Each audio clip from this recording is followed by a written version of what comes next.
I guess now it's time to, well, it's time to move on to the big one.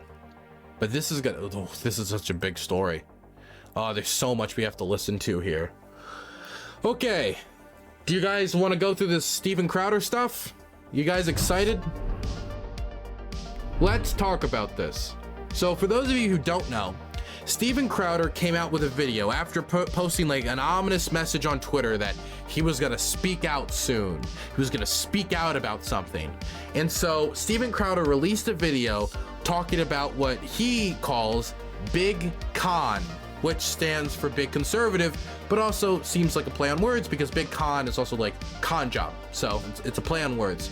And in this video, he talks about how big conservative media, he doesn't really name names here, but big conservative media take advantage of conservative independent content creators like Steven and give them bad deals, bad contract offers that undersell them. So they don't give them enough money, they try to take over their social media, and they try to, like, you know, cut their income due to demonetization, which in conservative spaces is a big issue because of the level of demonetization that happens with them. I'll also say demonetization is a big issue with me. Just had a really tough fight with a strike on the channel that we were thankfully able to get removed over a false claim of COVID misinformation. And he makes this a big claim that this company was trying to take advantage of him and he was not going to let it happen. And so this video is him breaking that down. But the interesting thing about this story is that big conservative media responded, and they responded with a nearly hour-long video where they break down the fact that actually, look, it was us, the Daily Wire. So they come out and say, look, it was us who made this offer to Steven Crowder, this contract offer. And we're going to be as transparent as possible. We're going to tell you the whole process, how we engage in contract negotiations. And we're going to tell you the details of the contract that Steven left out, which included a $50 million offer, $12.5 million a year. That is more money than Anderson Cooper makes. Anderson Cooper makes about 11 million, much more well-known than Steven Crowder. He's on mainstream primetime television. He's going to be making less money contractually than Steven Crowder under this proposed deal. $50 million. That's a massive amount of money. Massive amount of money.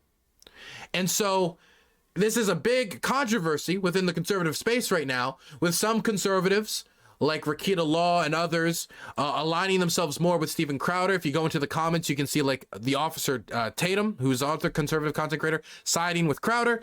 Then you go over onto social media and you see people like Nuance Bro and Dick Masterson. They're siding with the Daily Wire, saying like, dude, why are you whining? They made you a $50 million offer. If they want, they can offer me $50 million. Well, sure as hell take it.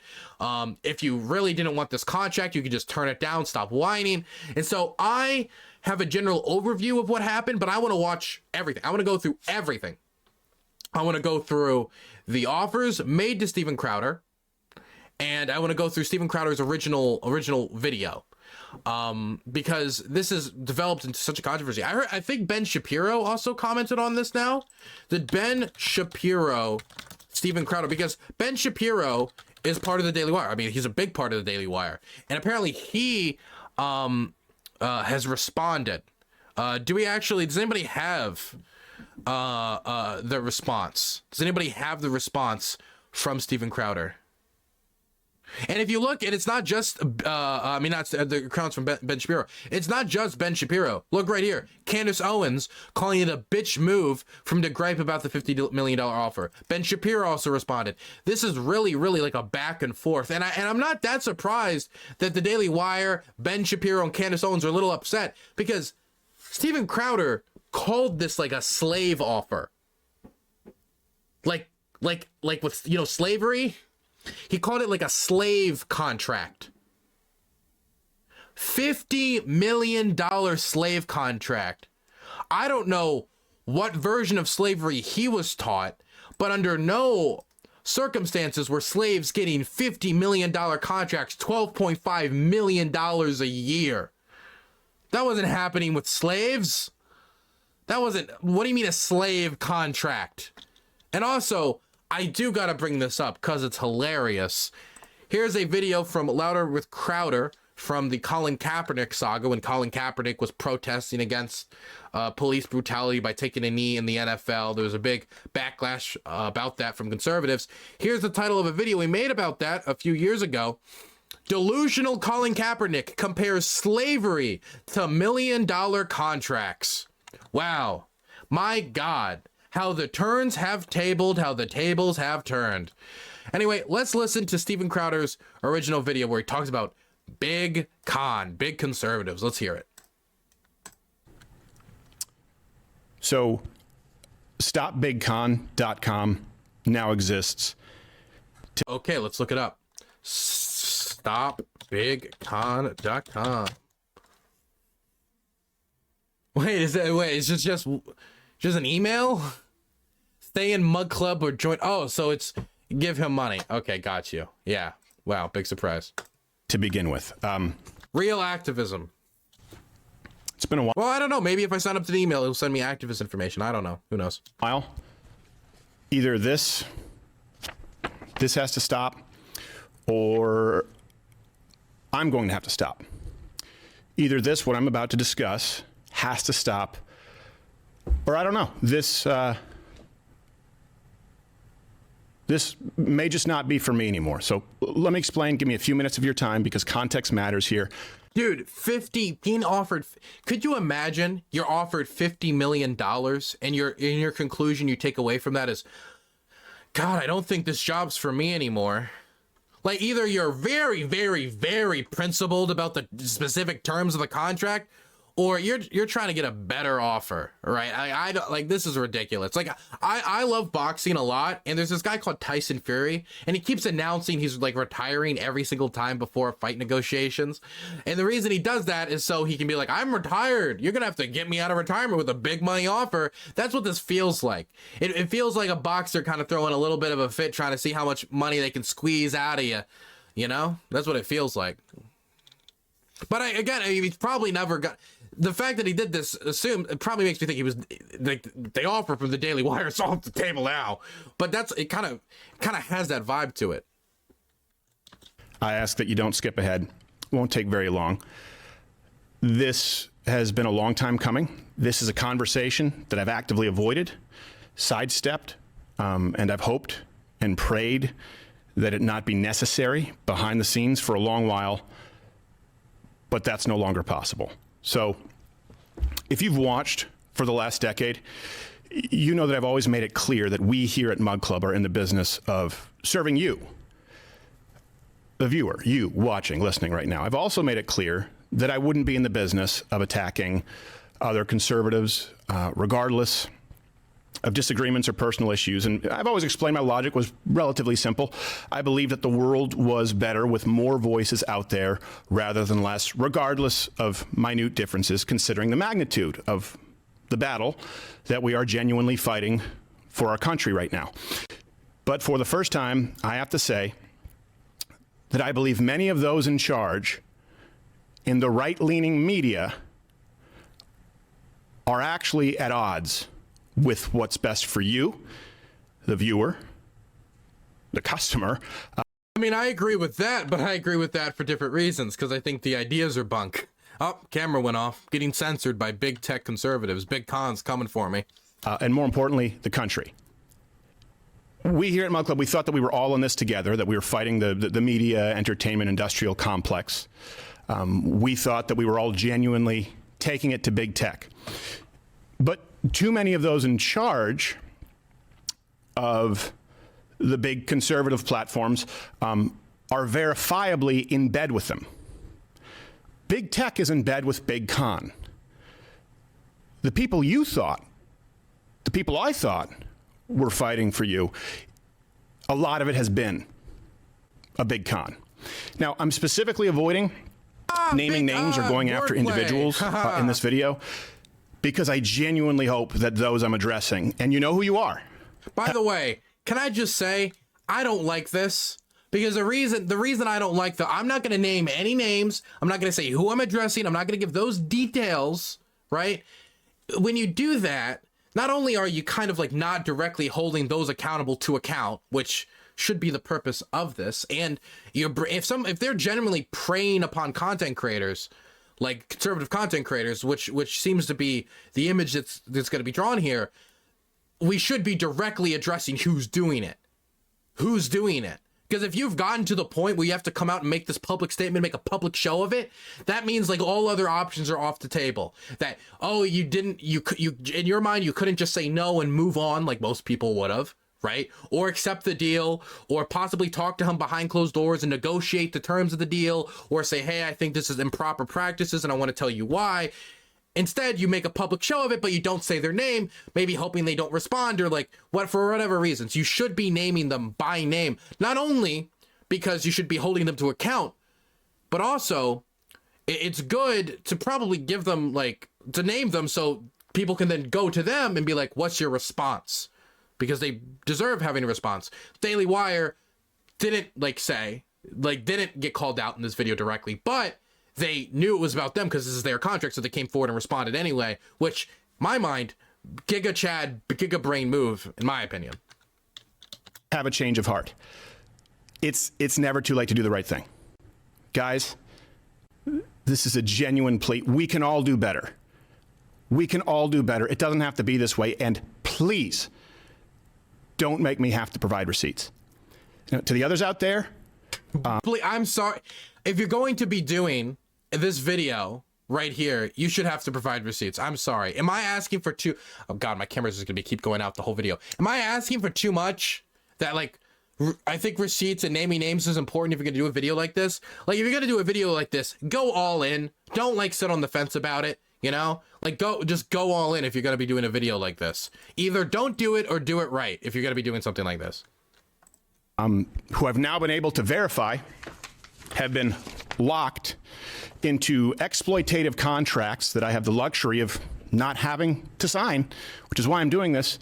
Those of you out there who've been locked into this and you know what I'm talking about, stay tuned. I've got something for you before this video is done. By the way, he should be naming names, because I can just say Steven Crowder got people, I won't say who, engaged in exploitative contracts. What can Steven even say in response? Well, I don't even know who's he talking about, so I don't know. Who's engaged? Who is in the bad contract? Who's getting exploited? What's the exploitation that's going on? The details here are important, because if not, this could literally just be a fairy tale, right? This could literally just be a fairy tale. Name names. If you're a fighter, get out there and fight. Say who's doing it. Say who's the problem, right? He's like, fight like hell. It was like a Steven Crowder quote. He puts it on his shirts and everything. We fight like hell. You can't, if you gotta fight like hell, if you gotta fight Big Con, if you're gonna fight the enemy of good grassroots conservative content creators, you have to name who the enemy is if you're gonna fight them. So, there are a few points to address. Now, many, but not all of the suits running the business of big conservative, Big Con, at best don't share your values, and at worst are taking advantage of your good graces. And as I've experienced it behind the scenes, I've watched our country be harmed as a result. So, Mug Club. Professionally, it's meant everything to us here. Personally, too, but professionally, you are the entire reason for your ability to create this kind of content truly independently for the last 6 years. When I started doing, right-leaning, comedy entertainment videos in 2009, maybe it was 2008, I really didn't have a plan. I didn't know the blueprint because there was no blueprint. I didn't know the ceiling because no one with this kind of content had ever really even tried it. It was you, Mug Club, you watching, supporting, who created the ceiling, and you made it clear that all of you were going to keep raising it. All I knew back then was that I was a conservative, I was a Christian, and there was nothing out there for someone like me. Not on cable, not on radio, certainly not on YouTube. And back then, that was really the only video platform. Live streaming wasn't really even a thing. All I wanted to do was to set out to create the kind of content The kind of show that I always wished had existed when I was growing up. And I hope that there would be enough of you out there like me. Here's the thing. I was told that there weren't. I was told by the powers that be that you didn't exist. I was told that the only way to make a living in this business was to cater to older conservative generations, and that comedy, that entertainment, that edgy quote-unquote content didn't work on the right side of the spectrum. An entertainment show would never work. You, all of you, are the only reason that we here were even remotely vindicated. And Mug Club sealed it. I remember exactly where I was when I thought up the idea of Mug Club. I remember who I was with. I remember what I was eating. I remember why. I could see the writing on the wall back then, the big tech censorship on the horizon, the diminishing advertising revenue day by day, and I knew full well that demonetization from these platforms, it was inevitable. But I wasn't really sure that this would work. At that point in time, getting anyone to subscribe to anything was pretty much impossible. Everything on the internet was basically free except for pornography. Even, Netflix, the only player in the space at the time between shipping DVDs of Poltergeist 3, they were struggling with online streaming. But I found a great partnership back then, a partnership with a company called CRTV, which later purchased The Blaze and used that name going forward. And on election night, 2016, so many of you signed up that the back end of our site crashed. We couldn't handle it. And it only grew from there. Now, I want to be clear about something. This video here, it's not about The Blaze. When they were purchased by CRTV, the company... Then just say who it's about. Like, if you're gonna be like, well, let me just say it's not them. Oh, it's not them, and it's not like, just say who it's about. Like, you can't be like, I'm the fighter, I get down to fight for the little guy, but now it's the time to fight, and I'm not even gonna say who the person we're fighting is. I mean, but like, I'll tell you the specter of Big Con. Like, if I came out and I said, hey guys, there's content creators in the space that are so abusive, they're so mean. You walk up to them and they say, yeah, you only have 300 viewers on average, and then they slap you.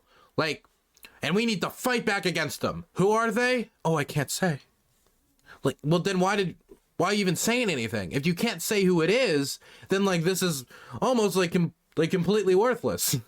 Like, you gotta name names if you're gonna do something like this. These goals, their vision, simply grew further apart from...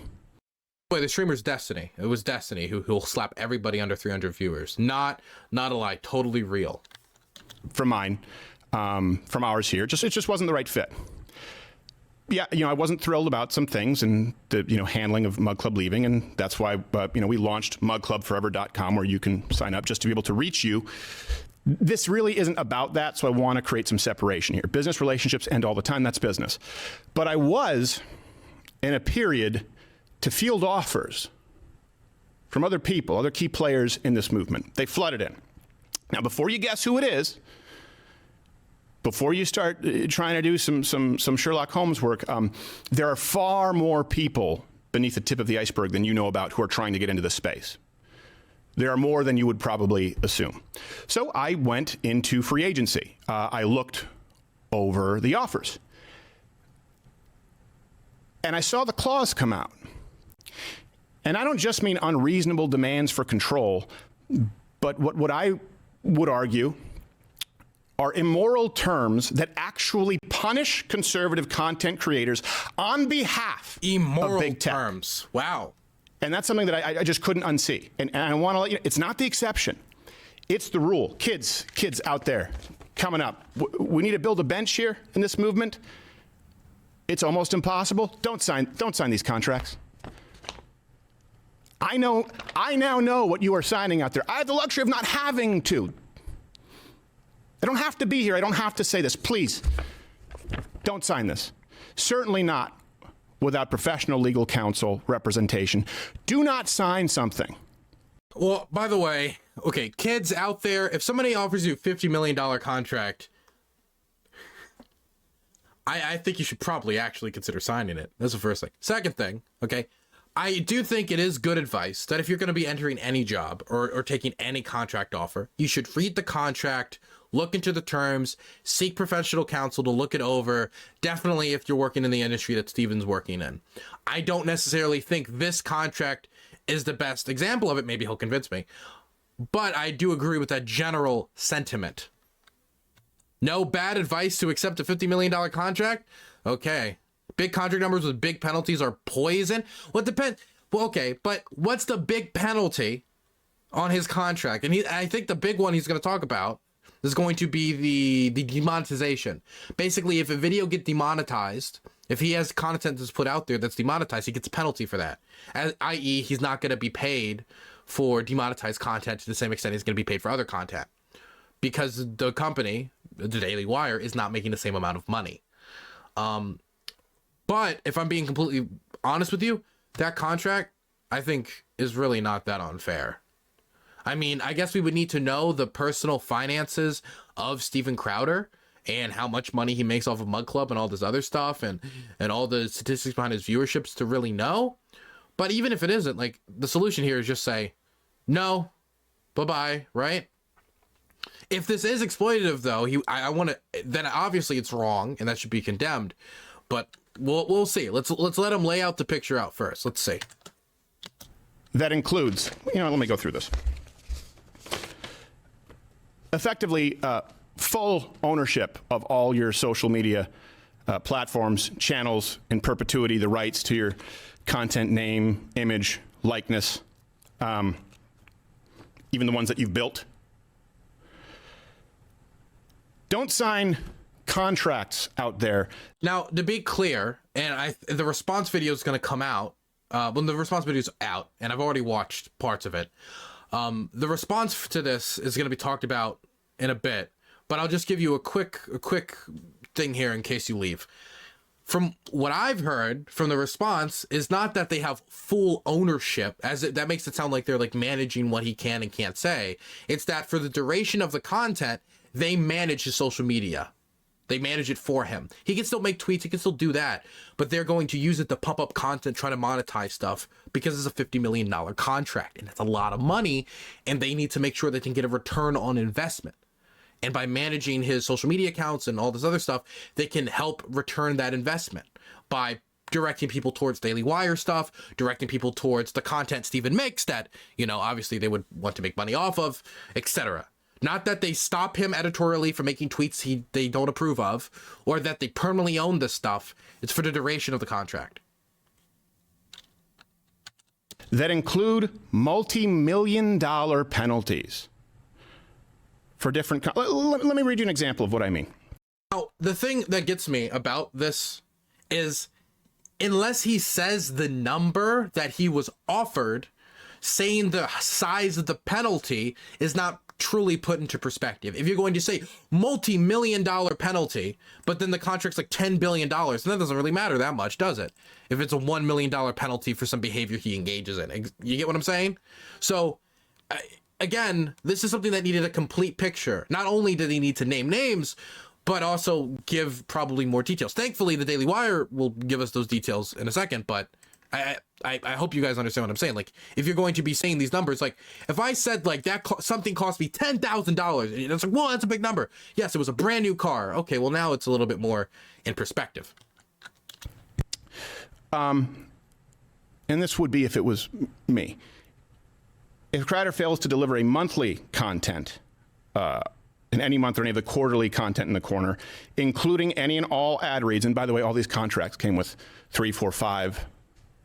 Let me listen to that again. Content. If Crowder fails for any reason to deliver 129 episodes to The Daily Show, this is 4 days a week, by the way. That means he's working 4 days a week, every week. If he fails to deliver 192 episodes of The Daily Show, including any and all of the ad reads, promo reads approved and deemed satisfactory by the company, $100,000 reduction in the fee per instance. For clarity, anytime Crowder misses a single episode of the daily content without written, the fee will be reduced by $100. So, let's say that the thing is, he's supposed to produce 192 episodes. If he only produces 191, that's a $100,000 penalty, right? Now, to be clear, he can make up that penalty on another day. So let's say he misses Thursdays because he's sick. He can now record an episode on Saturday, and now the penalty's gone. He's made up the work.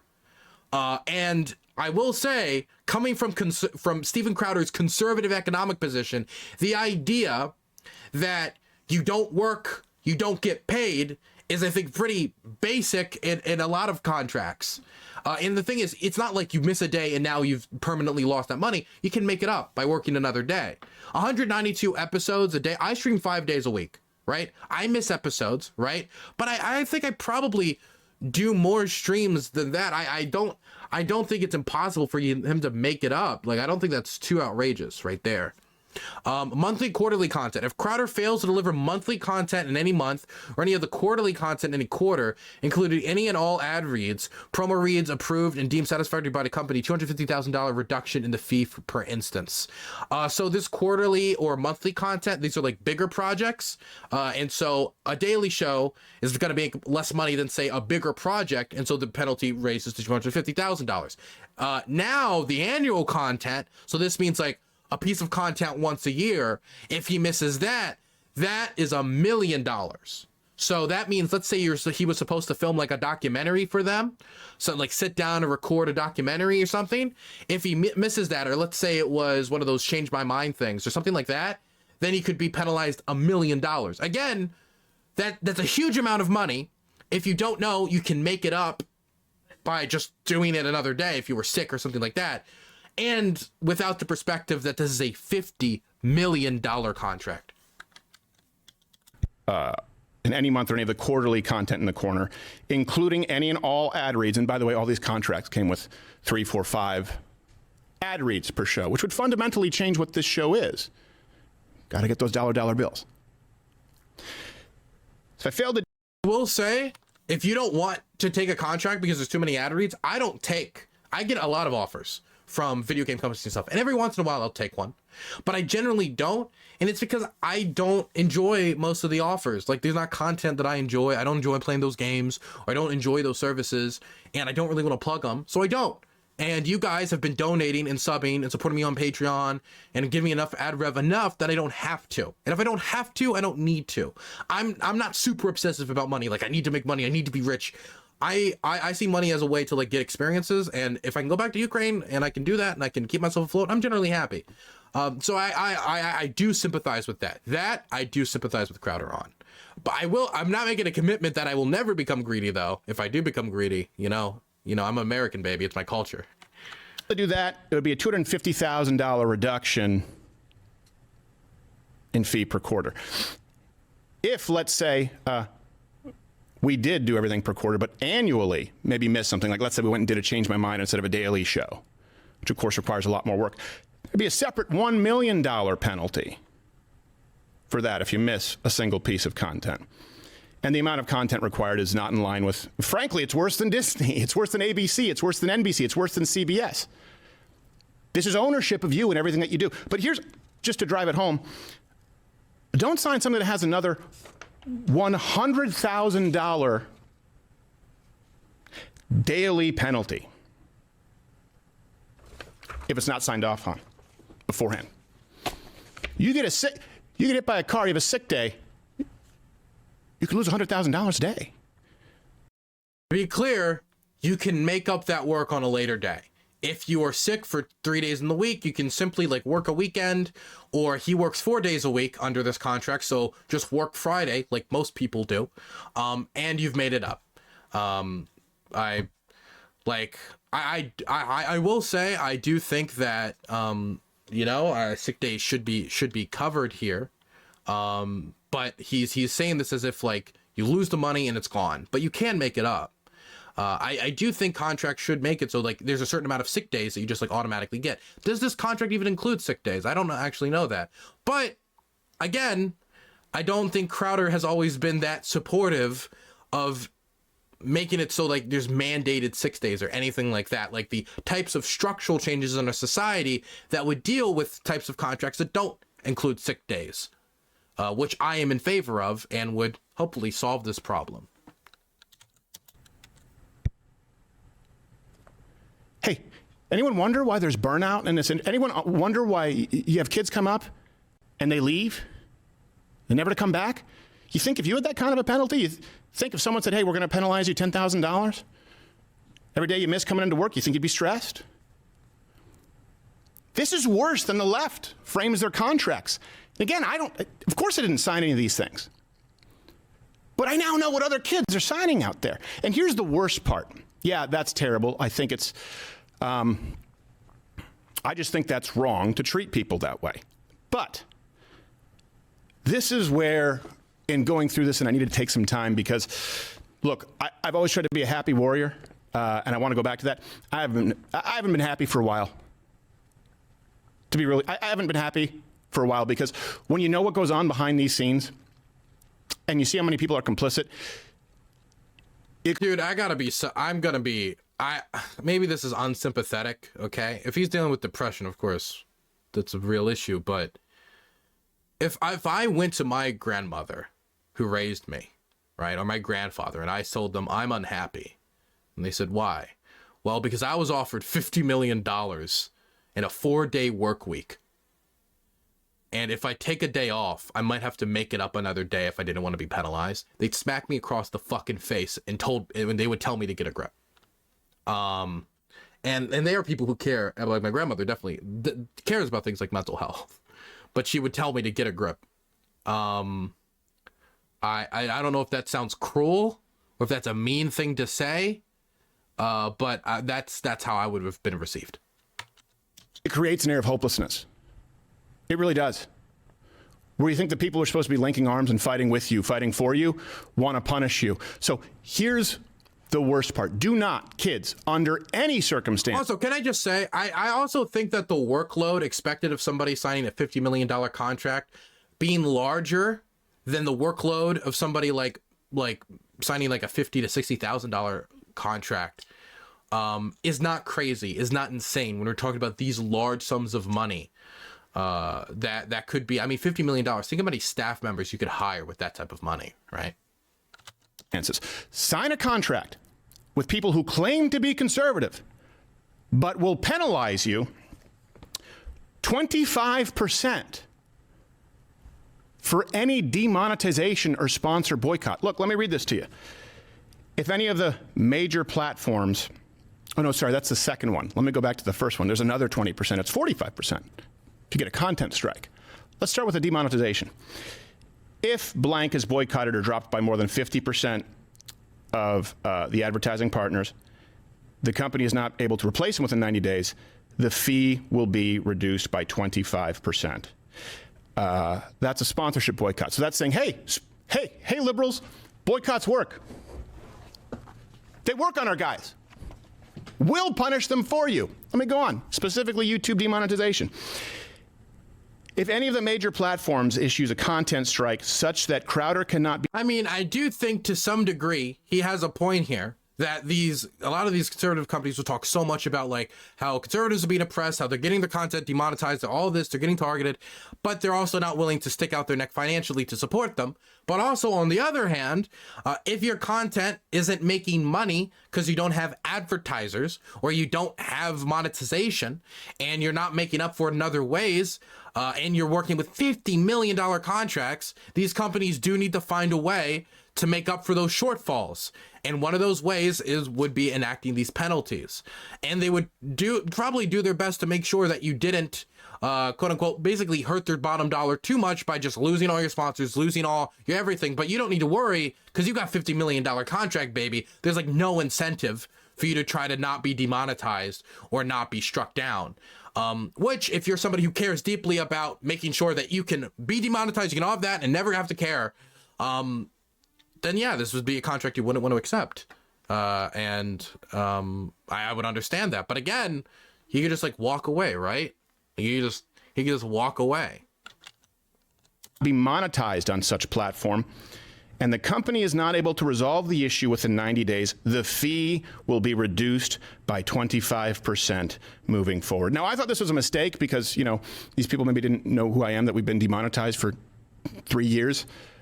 No, it's made very clear to me in no uncertain terms. This is what's sent out to everybody. Can I also say that this type of stuff, from what I'm aware, this was like the original offer sent to Crowder, right? This is the original offer sent to Crowder.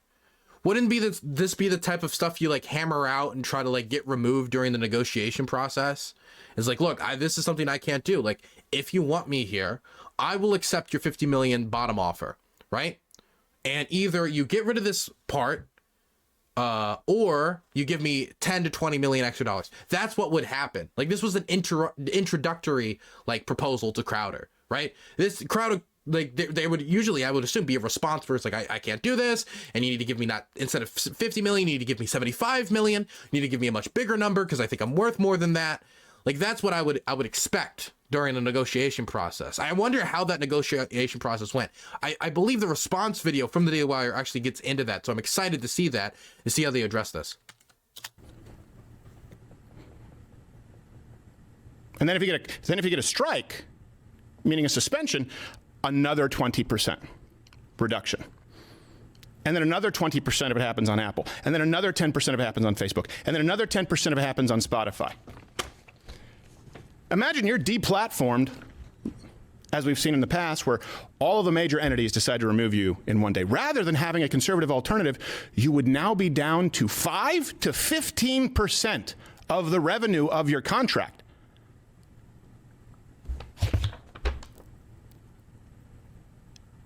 Think about this for a second. Those in charge, the big conservative, the big con, and it really is the biggest con going right now, they're making it known in their contracts. He loves that wordplay. That they will enforce the guidelines of big tech and punish conservatives on their behalf. Don't worry, Wojcicki. I mean, if you are a company, a media company, advertisers, right? A news company, advertisers are a gigantic portion of your income. The thing is, me not taking advertisers isn't due to just like a 100% like principled position. I will take advertisers in the future because I know how profitable it would be for my show and how it can expand my show, and how it can help me. If I see the correct advertiser and I'm like, I don't think I'm scamming anybody here. I think I'm being okay. As long as I'm financially stable, I should not be making any risky advertiser decisions, right? Like, that's why I was comfortable with Raid Shadow Legends, because like I think it's fine. It's not necessarily like my number one favorite product, but it wasn't like some like literal scam, right? Where I remember once I did push like a cryptocurrency thing when I was literally homeless because I was just like, I will take any advertiser right now because I need to get a home, right? And it's something I actually genuinely regret. I regret doing that because I wish I didn't. Because looking back upon it, if I was in a better financial position, I wouldn't have taken that advertiser. But like advertisements, like these ads, these deals, we're talking like a lot of money. Like a very big portion of your income can become advertisers if you really integrate it well. A very significant amount of money. I've been made crazy offers from like, I remember once I got offered from this one gambling website. What was it like? It was crazy money, and I didn't accept it. It was like, I think it was like $10,000 fucking dollars. It was like crazy money. And like that's an outlier, to be clear. A lot of it's more into like $1,500 to $1,500, but that's a lot of money a month when most Americans can't afford a $400 emergency, and we're talking about a stream of my size. For Crowder, I can't even imagine the type of advertisement opportunities he gets, or the Daily Wire gets. And so, I mean, it's not that wild that the Daily Wire would care deeply about advertisers and making sure that if you lose an advertiser, you get another one to integrate that system. Holy fuck, 10K. I was bizarre. I was kind of taken aback by it too. I didn't understand why it was 10K because like I don't have a massive audience. I guess they're hoping that one of you guys get addicted enough to gambling while watching that you spend maybe 12 or 13K and they make a profit off of it. It was a pretty crazy offer. I didn't end up taking it. Trust me, these conservatives will stay in line. If they get demonetized, we take away 25% of their operating budget. Take another 20% away if they get a hard strike. Hey, don't worry, Zuckerberg. We've got your back. Hope to see you at the UFC Apex. Let me ask you, can you imagine if this show not only was never permitted to take risks per our contract as it relates to big tech guidelines, like as far as the content guidelines, right? There's content guidelines and there's advertiser guidelines. Can you imagine a world where this show could never take risks in relation to those guidelines on, say, things like mRNA injections, election integrity, take your pick. But one step further, if this show had to be advertiser friendly on YouTube, those guidelines pretty much read, don't say anything offensive ever. Well, what's offensive? Whatever is stuck in Susan Wojcicki's craw that day. I wish those at the top and big conservative with, granted, yeah, a lot of the money, wanted to do better, but they don't. That's why I've created StopBigCon.com, and you can be a signatory, and our plans therein. Look. Again, I went to the website. Can we go to it again? Like Stop Big Con? StopBigCon.com. What is this? It's just you enter your email and then you sign. That's it. There's no detail. Whatever. Maybe if I emailed him, he'd give me all the deep deets. Like I've said, I have the luxury of not signing this. I don't need it. I've been demonetized for years. We've adapted here precisely because of Mug Club. You know, the free content only exists because of those who subscribe. I've promised you we won't do more than one sponsorship spot per show. I will keep my word on that until this show ends. Why? Because it's designed for you. It's not designed for the sponsors. If it's 4, 5, 6, 7 sponsors, they're no longer the product, you're the product. So we've adapted here. I don't need this. We've been demonetized, and we're not beholden to sponsors who might get boycotted, because the sponsors that we have are going to go wherever we go anyway. We know that beyond any shadow of a doubt. That's the luxury of doing business honestly and loyalty. But to the kids out there coming up who don't have that luxury, please don't sign these. You can do better. We can all do better. And the only reason at this point for me to stay and continue doing what I've been doing is to make sure that we all do. That we all do better. So to everyone out there who refuses to sign or is under the cloud of these maybe not entirely enforceable contracts, look, here's your signal. Water's warm here. I'll produce your show. We'll produce your show. If there are enough of you out there, I will transition Mug Club into a full-scale network with independent content creators who don't want to be locked into slave contracts. Look, I understand slave contracts. Slave contracts. The same thing he criticized Colin Kaepernick for calling his multi-million-dollar football contract, where he felt constricted because of what he would be allowed and not allowed to do. Oh my God, the hypocrisy is phenomenally high. Oh my goodness, how does he not even see it? I would feel embarrassed to say this in public after making a whole video about Colin Kaepernick and being angry that he called it that. My goodness. Jeez. How does he get off on this? Relationships sometimes fall through. People don't see eye to eye. I get that. But there is a way to structure these contracts and a network. There's a world in which contracts and a network exists where everyone benefits with some semblance of fairness, transparency. There's no need to be enslaved like this. If you're out there right now and you're making content work, on whatever scale that may be, there are levels to this game. I understand that. And you'd like to have some backup. You'd like to have some brothers, sisters, Z's and arms, some security without losing your shirt. Send your email to creators@louderwithcrowder.com and we'll talk. You want a partnership? Great. Can probably work something out. You want the security of being an employee? You could probably make that work too. There are many ways to skin this cat. And you know what? If Mug Club or whatever network it becomes isn't for you, if this isn't the right home for you, we have lawyers and representation who will negotiate your contract for you with anyone else out there at half the market rate.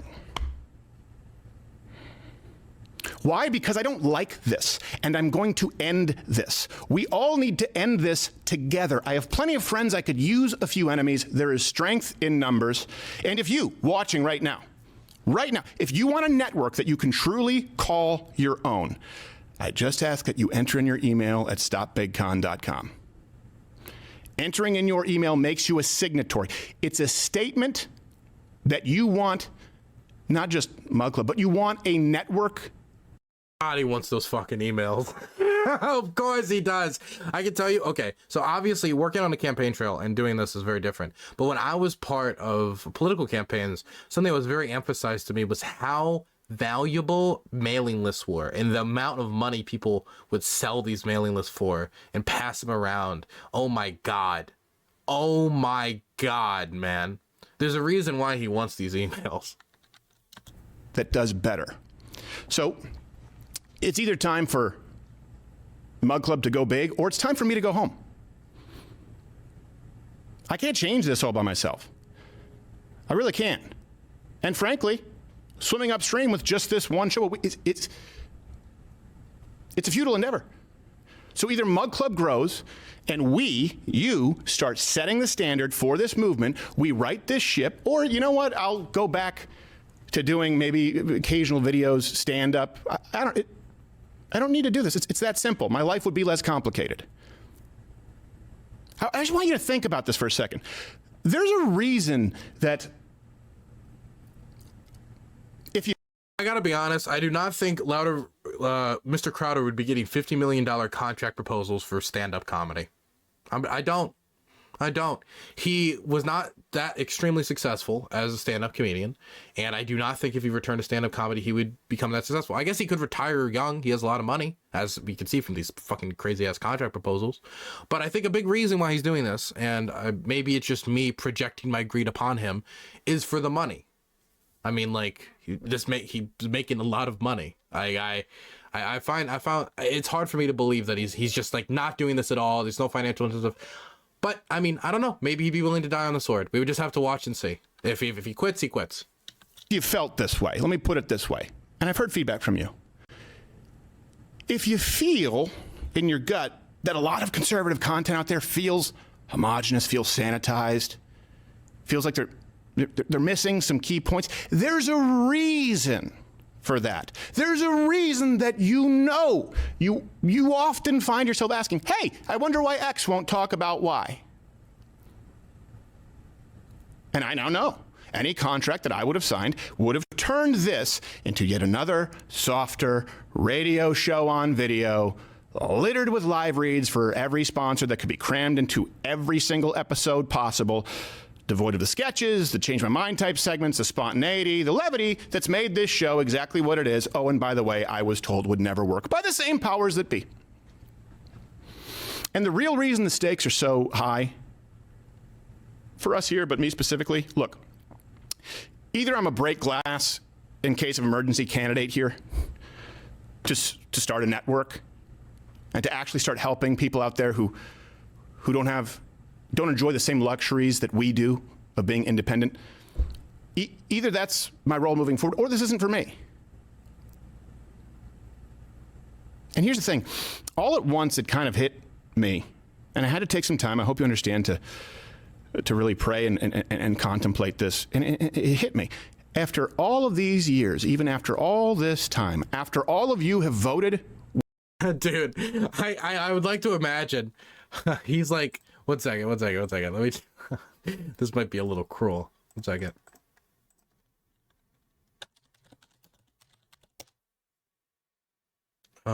Here we go. Yeah.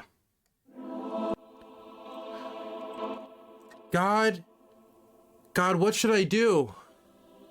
What should I do about Big Con and Big Con's oppression of the people? What should I do, God? I mean, I'm overwhelmed. I'm overwhelmed by Big Con and big conservatives. And what should I do about this unfair contract, God? I mean, I as one of your children, as one of your believers, as one of your lamb. You were my shepherd. I am a lamb. I am confused. I am taken back. What should I do? Take the money. It's $50 million. You'll be ballin', man. Take the fucking money. What are you fucking? I gave you a brain for a reason. Take the fucking money. Take the money. Like, I doubt, like, God would be smart enough to take the money. That's all I'm saying, okay? That's all I'm saying. Where's the music? Where did I put the music? Is it here? Nope, it's not there. Oh, there it is.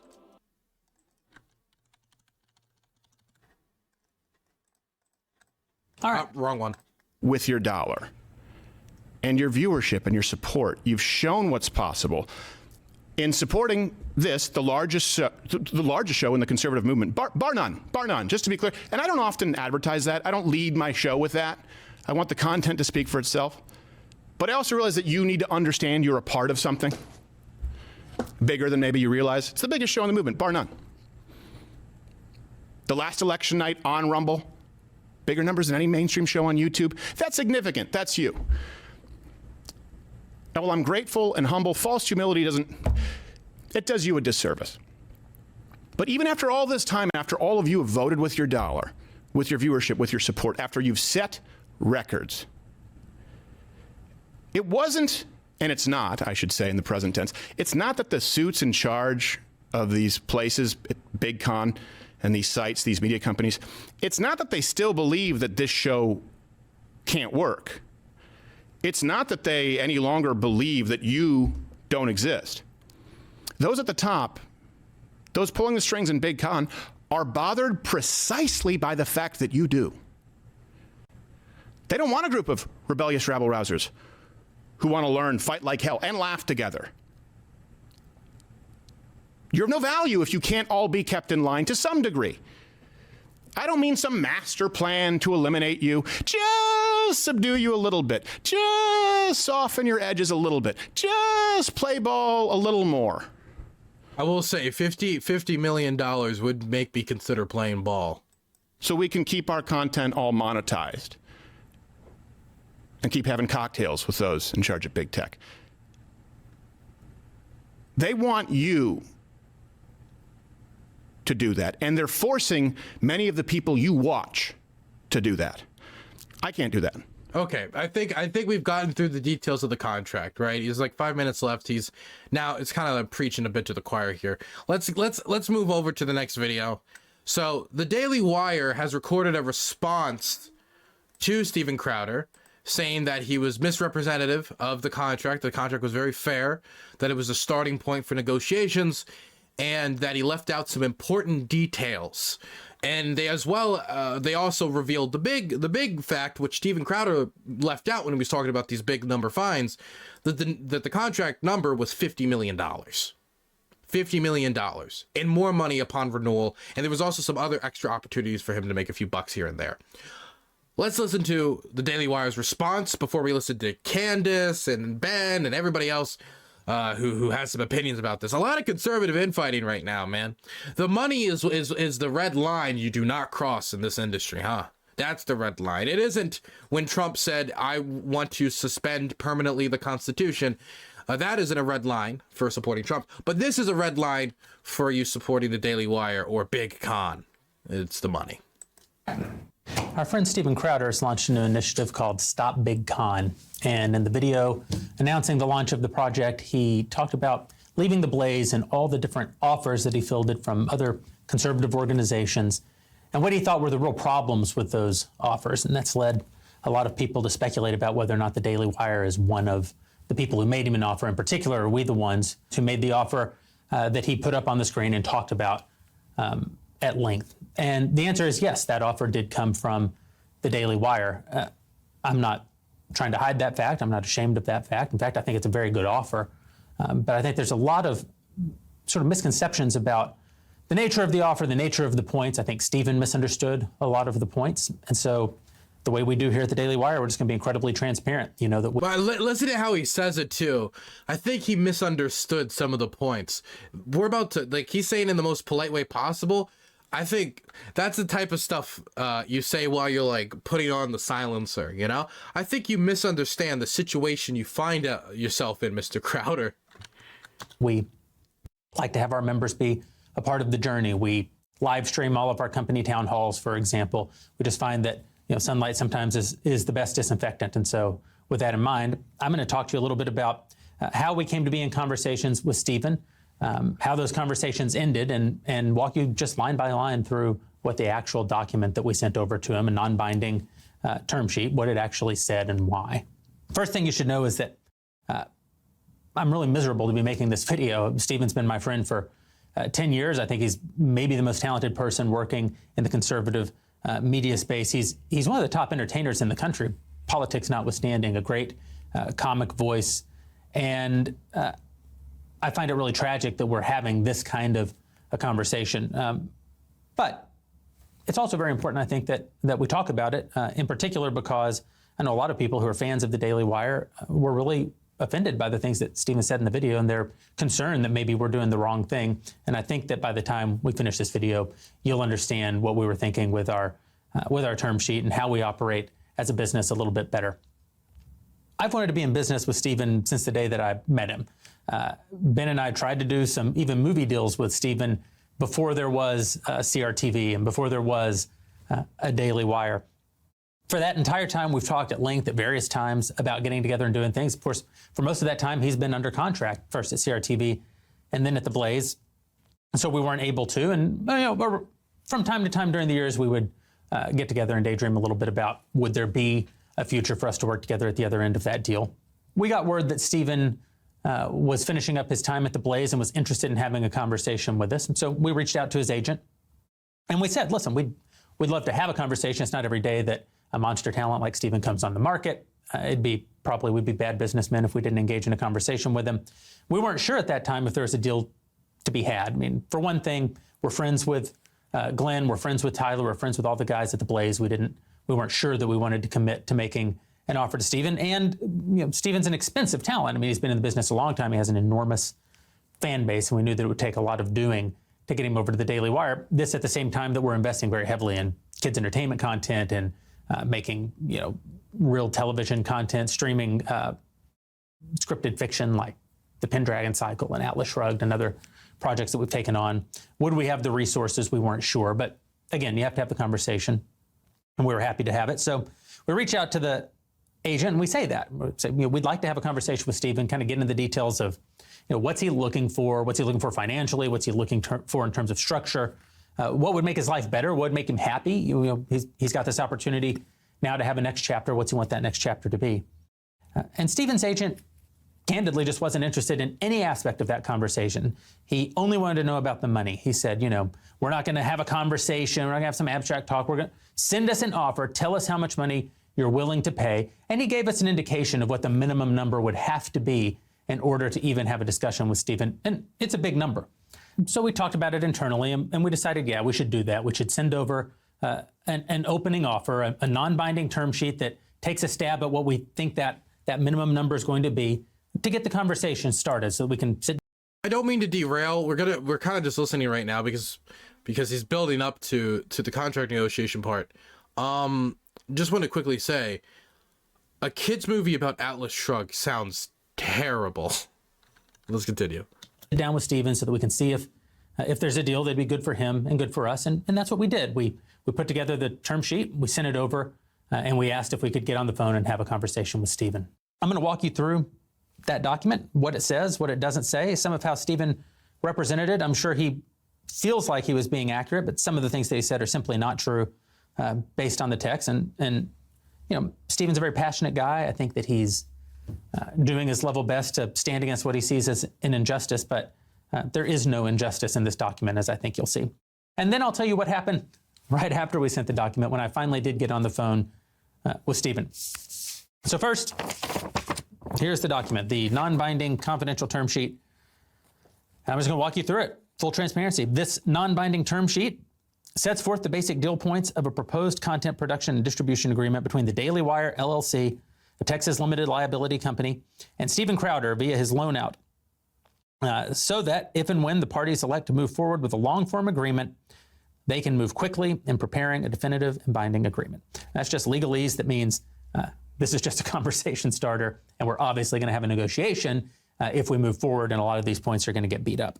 And for those of you who've never been through a contract negotiation, well, that's how it works. When you send someone an offer, you don't send them everything that you're willing to say yes to, because there is going to be a negotiation, because agents and lawyers are going to get involved, because you can't read their mind. You don't know everything that will be important to them and everything that they'll want. You don't know even some of their sort of non-negotiable points. And so you send over a loose offer, and then they're going to beat it up a little bit. They're going to say, well, this should be higher and this should be lower. And you're going to come back and say, no, we're going to stand firm here, but we're willing to compromise there.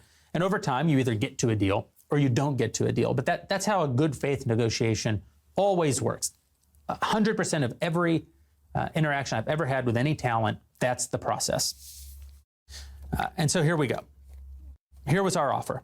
A 4-year initial term with 2-year renewal at DW's sole discretion. That just means Steven's going to work for DW for 4 years. And if it's going really well, DW can retain him for an additional 2 years.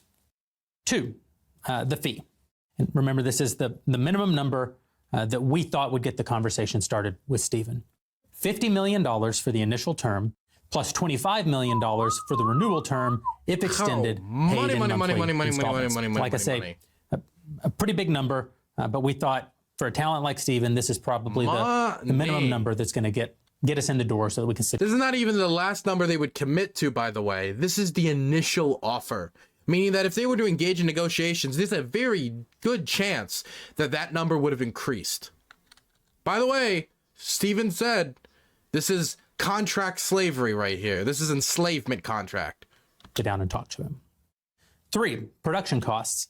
This is important. We've never made a deal quite like the offer that we put in front of Steven, because Steven, very independent guy. I mean, all of our talent have very independent voices. Obviously, we can't tell them what to say. You know, Candace says what she wants, and Jordan Peterson says what he wants, Ben, Michael.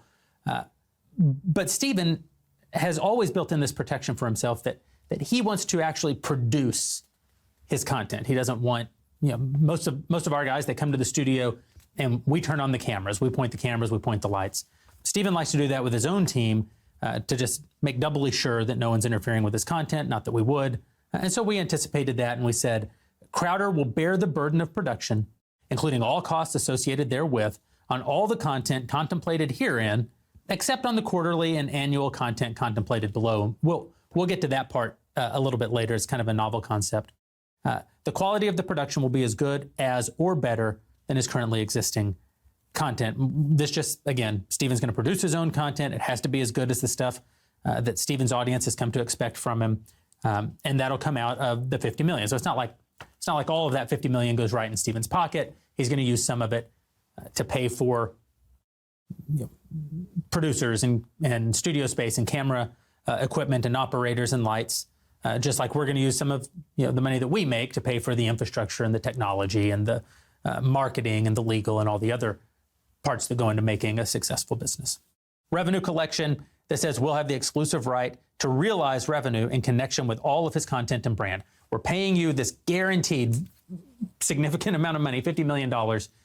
And for that, one of the things we're buying is the content, but we're also buying the right to monetize the content so that we can have. Basically, they make the YouTube rev. There's the advertiser stuff, advertisement stuff that would be included, all that stuff. So they make money off the advertisers. They make money off of off of the content ads, stuff like that. You know, like the YouTube rev, which is why they also included those clauses about demonetization, because that's how they would realize their revenue by hiring Steven, and that's why it was included.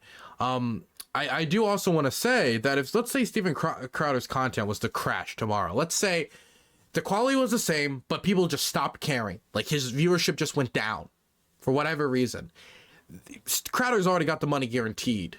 The people who would suffer there the most would be the Daily Wire and Steven Crowder only after the end of their 4-year contract, when I would assume they would not renew for the 2-year extension if it was not going well. So they're taking on a certain amount of risk here as well. Have a chance of making some money and not just spending money. What is the content? First, we broke this into daily, monthly, quarterly, and annual content. The daily content is going to be very obvious to you. He'll deliver a 1.5-hour Louder with Crowder audio-video show of a quality and kind consistent with the shows that he's currently producing 4 days a week. That's 192 original episodes a year if you factor in 4 weeks of vacation, including all ad reads and promotions as requested by us. So he's going to continue to produce his show, his Louder with Crowder show, 4 days a week, 192 times a year. And that'll include us being able to put ads in it and promotions in it. They'll be filmed in studio daily, Monday through Thursday. At least 1 hour of them will be outside the paywall.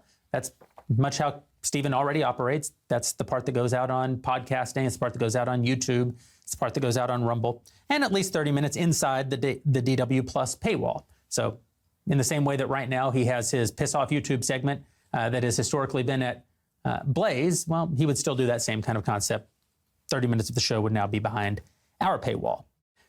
Crowder can bank or pre-record a limited number of episodes upon our approval and reasonable discretion. Days without new original episodes will be scheduled in advance, subject to our reasonable approval. What's this about? Well, this means not only could he make up for the Louder Crowder stuff after being sick, like we talked about earlier, this means that he could prepare for this ahead of time and do pre-recorded, like, Louder with Crowder shows that in the event of him getting sick, he could release. Well, not in the event of him getting sick, but he could release in the future to, like, take a day off from recording or something. And again, 4 days a week. like, I like Crowder, you know, in addition to his 4 weeks of vacation, there's just also going to be times where he, for whatever reason, maybe he's got a speech, maybe he's got a stand-up comedy gig somewhere around the country. If he were to come to us and say, hey, I can't really shoot a show on Thursday because I'm going to be doing this stand-up gig, that's fine. Let's shoot 2 episodes on Tuesday and we'll roll one of them out on Thursday. It's just giving us all the maximum flexibility to still make the episodes, but for Stephen to be able to live the other important parts of his life. 192 episodes. Obviously, there are 260 work days in a year. Most Americans work 260 days a year minus 10. That's 2 weeks of vacation. So they work about 250 work days a year. And we're telling Stephen, you've got to produce 192. So, wow, man. I mean, this is basically plantation type stuff, man. I mean, like, I thought this stuff was outlawed after the Civil War. I mean, this is horrific, honestly. Already, even to say 4 weeks of vacation, you know, that is probably above average, but it doesn't really capture the reality of this, which is there are going to be, you know. Yeah, somebody just brought up a good point in Twitch chat, Gutter chat. How many lashes does Crowder get for underperforming? Was that clarified in the initial offer? Or would that be clarified after negotiations? 60 days, basically, of the year where Fridays, we call them, where Stephen basically doesn't have to produce a show. And you may say, well, that's still a lot. And I know Stephen says that's more than even, you know, network TV would ask for. Yeah, these are points that can be negotiated. I still think most people feel like, you know, if you're only working 4 days a week and you get 4 weeks off every year and you can pre-schedule even additional time to be traveling by banking episodes, you would at least say, you may think, well, he needed to negotiate that and get it down to 170 or something. Sure, I thought he would, but it's certainly not unfair to expect someone that is making $50 million over the next 4 years to, you know, work 192 days a year. That brings us to monthly content. What is monthly content? Well, you know, at Daily Wire, our members are entitled to an all-access Somebody just brought this up in Gutter Chat as well, and this should be emphasized to some degree. When we're talking about this amount of money, this is enough money that you could work 4 years and never need to work again. That is the amount of money we are talking about right now with $12.5 million a year. Like, I mean, as much as Crowder wants to undersell this, I think him leaving out what the offer, the actual lump sum money that he was being offered, right, was honestly disingenuous when he was talking about the fines. If you're going to talk about the fines, you got to talk about the lump sum. Hello, dog. What do you want? Oh, you're just passing by? I have a beagle, a very fat sausage beagle at my feet right now. Hello. Do you want something? What do you want? Okay. Do you guys want to see the dog? I can't. He's too fat. I don't think I can pick him up. I think he'll start screaming if I try to pick him up. Oh, you're so cute. You're so cute. Okay, let's get back to this. Show dog. The camera. Can I try the show? Oh, nope, he already left. Sorry. Bye-bye. Most of our talent. Oh, he's coming back. Can I get the camera in place in time? Do you see him? Is he there? Yeah, you saw him. Woo. There you go. That's all you're getting of the dog. He's a very, very fat beagle. And he's gone. You saw him for like half of a second. Congratulations. His name is Alex. He's fat like a big old German sausage. Oh, you're right there. I thought you left. You're very quiet dog. Okay, let's see if I can get this camera on him. Second. There he is. Yes. Yes, make me money. Make me money. Oh. You want attention, don't you? You want all the attention and love. You're just the cutest little thing. Cutest little fat piece of shit, aren't you? You're just the fattest little piece of shit out there. You're so fat, but you're my fat piece of shit, aren't you? You're my fat piece of shit. Oh, okay, get out of here, dog. Okay, where were we? Oh, yes. Oh, you're seeing all my messy stuff. Okay, continuing with this. And that's where our members get to interact with them, sort of one-on-one, ask them questions. So we're saying once a month he would have to do a 90-minute all access and any promotions and ad reads that would go in that. Right now there are no ad reads in all access, but again, you're giving yourself, it's a 4, possibly 6-year deal. You're giving yourself a little latitude for things to change. Quarterly content, we asked that Stephen would produce one major promo video and photo shoot coordinated by us for his content at the company. You know, we would want him to 4 times a year come in and make a very well-produced promo, that gives us marketing assets to be able to go out and sell subscriptions, sell mug. That stuff is super important. I haven't really done that well enough as a content creator. I need to make more marketing stuff that I can put on Twitter to try to raise the profile of the show. But I really hate doing that. It is some of the, it's just like shooting promos like, hey, dude, I really don't enjoy it. But, you know, it's part of the job. I just need to get used to it. Club, sell any merch that we were doing with them, sell the entire idea of DW Plus, and one backstage episode a quarter or other major live event and VIP experience. So, and annual content. This was a new concept. We said that Stephen would do one feature-length entertainment special. That's like a stand-up comedy special. And that Stephen would do one feature-length political special. And that's like a documentary like What is a Woman? You know, this is something we're doing with all of our talent now. You saw it first with What is a Woman with Matt. Then in addition to his daily show, he brought us this amazing documentary. Okay, so obviously I'm not a fan of What is a Woman, right? And putting all of that aside, but my personal feelings about Matt Walsh and his politics, which I think are horrid. What is a Woman? That documentary raised his profile. It raised his profile tremendously. Once his contract is up with the Daily Wire, when he renegotiates his contract, because of the stuff that they helped him in doing and making this documentary, he's now going to be able to negotiate for more money. And if they're involved in doing that with Steven Crowder, there's also something to be considered here that even though Steven Crowder is already a very, very, very well-known talent, very big, and we're calling him a talent, I'm being generous, very wealthy, those things could help raise his profile. Do you guys know of any documentaries Steven Crowder was involved in? I have no clue. I think something like that for him could help him out. I mean, it just done wonders for Matt. It's done wonders for Matt Walsh. You saw it with Candace with Greatest Lie Ever Sold. And we've got a lot more projects like that in the work with our other talent now. It's really become an important part of our business model. Here's the key, though. He doesn't have to pay for that out of his $50 million over the next 4 years.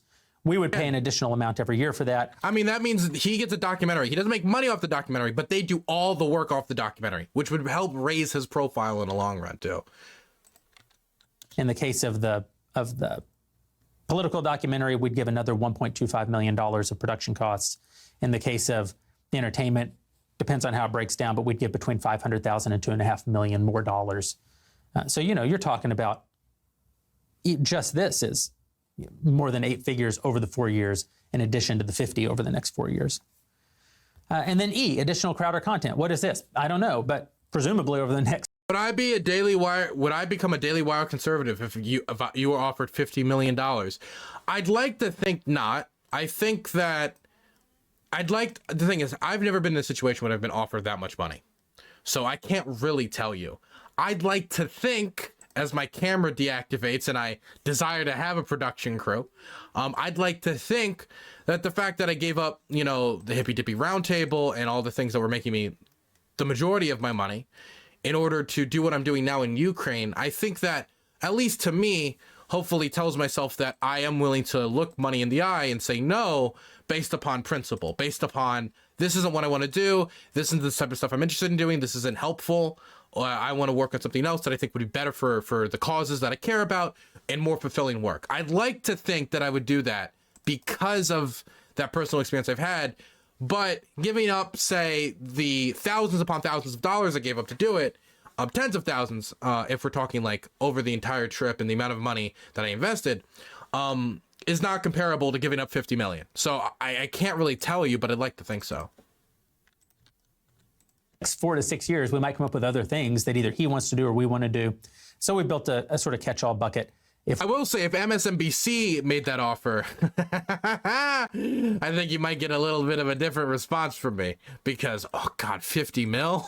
Whoa, oof. We and Crowder mutually agreed to create additional content not currently contemplated. Then we'd pay him $15,000 a day for that shoot. And again, a lot of that would be days he was already shooting, so that's just a little extra money in his pocket if we do something extra. Item 6, the back catalog. Crowder will license his entire back catalog, including without limitation, every past episode of Louder with Crowder to us during the term. That just means that all the episodes that already exist would also be behind our paywall during the term. At the end of the term, all of that content that we didn't actually pay for would revert to Crowder at the end of the term. But we would have it in the meantime.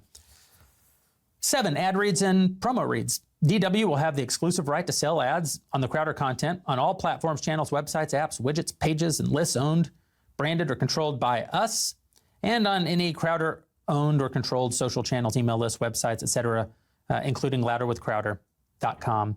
And it says remuneration for that is included in the fee. So what does this mean? Well, this is just how are we going to make, first, that at least bare minimum 50 million, and if you count the other things we were talking about, 60 plus million, plus we knew he was going to negotiate, so you're probably talking about 70, 75 million, plus infrastructure, plus marketing, at least $100 million we would have ended up spending over the next 4 years. Well, how are we going to pay for all of that?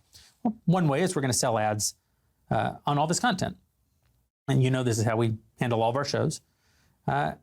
He has to, item B, Crowder will read the ad copy and promos as requested by us, though he'll have certain rights to disapprove of some ad sponsors for various reasons, right? He can disapprove of like 10% of the ones we bring him. He can disapprove if he owns equity in a direct competitor of one of the advertisers that we bring him. But point D, if he doesn't read the requested ads within that framework, then the content that he made won't be counted as delivered under the contract, because it's all fine and good that he made a piece of content, but if we can't make any money off of it, then we're just paying him so that he can make a show. We're not paying him so that we can participate in any of the success of that show. 8, ownership. This is a very important point. Daily Wire will own all of the content created herein and will own all of the DW created channels and brands created by us during the term. And to be clear, we can exploit those channels, brands, and content in perpetuity at our sole discretion. What does this mean? Well, it means just like all of the back catalog that Crowder would have been bringing over, we would have a license to have that all over at Daily Wire Plus during the 4 to 6 years that Crowder was here. But at the end of that 4 to 6 years, he would take all that content with him. A little bit different with the content that we're paying, tens of millions of dollars for during the course of that content would always stay with us. We would have a sort of perpetual right to monetize that content even after Crowder would leave. And, if Matt Walsh were to leave the Daily Wire, presumably at some date in the future, well, what as a woman would stay here? Because we paid for that. We paid for the marketing of it, the production of it. We paid him for the time in which he created it. And so this contemplates something very similar. That goes, there you go, in perpetuity, foolish. Is that foolish? Like, if they make a documentary and they spent all the money to produce it, why is it that after 4 years, Crowder gets to make the money off of it now? Like, again, if Crowder wants complete control and wants to make the money off of every single piece of content he makes, then, don't sign the contract. But it isn't ridiculous in a contract to say that it would be in perpetuity, that if they make content with him, like a documentary, that they have the rights to that contract. They spent the money on it. He didn't produce it. That's very, for example, if you're a movie star and you're signed to a movie, a lot of times they'll just give you all your payment up front and you'll take that guaranteed income instead of the possible income that could be made off that movie. Because let's say the movie flops, then hell, you're not going to make a lot of money. And so then it's on the production team, it's on the, the makers and funders of the movie to take that hit. And so for a lot of content creators, they actually prefer that system because let's say that it fails, then doesn't matter. And let me tell you something. There is high risk that if you make a conservative documentary spending how much money to do it, that it ends up failing because nobody cares about it. There is high risk that that happens. And so that's the Daily Wire taking on that risk and paying him up front for that type of labor through the 50 mil. And the possible increased whatever amount it would be, depending upon what the back and forth would have ended in with the negotiations, even though, you know, they didn't engage in that. We would still have the right to the things that we make. As far as channels and brands, I'll get to that in just a minute because it's addressed more deeply as we go. Adaptation rights. All this says is that anything that Crowder says on any of this content, we can adapt it down into written content and put it up at dailywire.com. So, you know, we already do a lot of this. You transcribe something that Ben says, you transcribe something that Michael Knowles says, and we can put that out as an article. They don't actually have to do the work of rewriting their thoughts. 10 additional DW rights. Merch rights. It says DW will maintain the exclusive right to create and sell Crowder and Crowder content branded merchandise, and the remuneration for that's already included in the fee. So one of the ways that we can make money, put ads in a show. One of the ways that we can make money, sell subscriptions around his content. One of the ways that we can make money is be responsible for his merch. Now that would mean that we have to pay for the creation of the merch, pay for the marketing of the merch, but we would own the upside. Email list. DW will maintain the exclusive right to manage, grow, and monetize all Crowder email lists during the term. You know, we have an enormous team here at the Daily Wire, and some of them full-time think about email. So that's a burden that we would take off of Stephen, having to manage his own email list, just like we manage and pay the expenses on the merch. But we'll get the upside of that. Can I be honest? If I didn't have to manage production and I didn't have to manage like most of production, like creative stuff, of course, is important, right? But I didn't have to manage production or community management or any of that stuff. Do you know how much of a burden that's taken off? I don't even do really much community management, but like if that was completely taken off of me, like that is unironically, it's not like, I know money is the main thing people talk about in these scenarios, but like taking that burden off of me would be incredible. And I think that's true for a lot of content creators. And so I just want to emphasize, as a content creator, that's very helpful. And my camera's just not working. It refuses to work. So if it goes out again, I'm just going to, well, you know what? I have a solution to this. You know what? I'm done with this. Let's see. Where can I add? There has to be a thing where I can add text. There we go. Cam broke. I don't want to use Arial. Can I choose a different font? How about, can I get some cool font? What about Georgia? Yeah, Georgia. There we go. Cam broke. And off goes the camera. There we go. Perfect. We're trying to fill that 50, 60, 70, $100 million hole and to make profit. And the profit gets poured back in so that we can pay for all the infrastructure, all the technology, and all the other ways that we're fighting the fight. Social media management. This one was something that Stephen seemed particularly aggravated by in his video, although I don't understand why. It says DW will have the exclusive right to manage, curate, and monetize. Yeah, he was really angry about this, but like, oh my God, you know how this would actually be a burden off my shoulders. Now, if they said, Dylan, you cannot use because I like using my Twitter. I like making tweets. I like the banter. My Twitter is actually my most popular. I'm most popular on Twitter. I have 69,000 YouTube subs, which is my highest like video type content platform. But Twitter is over 80,000. I do very well on Twitter. I think I'm good at the posting. But if I didn't have to think like, oh God, I need to make a few tweets today to stay in everybody's algorithm, and they could manage it a bit, I would greatly appreciate that. Definitely if they could manage the promotion for my content on my other platforms, because then it would, like, if we integrated that more, that'd be great. And so again, like, Steven sees this as like a negative, but I would see this personally as a positive, even if in that contract that also means they're going to use to promote some of their other content, their other stuff on the Daily Wire. I wouldn't care about that. Personally, at least.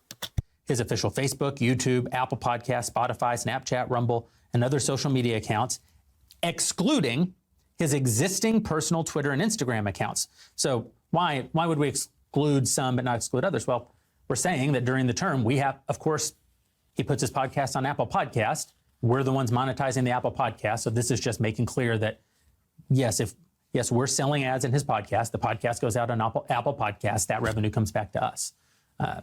We put something up on Facebook. Same thing. We bring in ad revenue off of that Facebook piece of content. But we're going to own that during the term. Obviously, at the end of the term, he's going to get his official Facebook account back. He's going to get his official YouTube account back. He's going to get his official Apple Podcast channel back. But during the term, again, all those people behind us, we've got experts in every one of these platforms, how to optimize it, how to make sure that you're getting the most out of it. And we'll manage that and we'll collect the revenue. But not as Twitter and Instagram, because those are very personal channels. You can't manage someone's Twitter. I can't speak for Candace Owens. I can't speak for Ben Shapiro. If only I could, I would like what they say a lot more. I mean, as you know about Daily Wire, we have a lot of disagreements sometimes between our hosts. Presumably, if I could control everything that they say, there'd never be any disagreements. They would just all be right all the time like I am.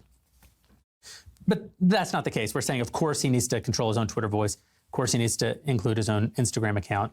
We get this a lot where people are like, Jordan's Twitter has changed since he joined Daily Wire Plus.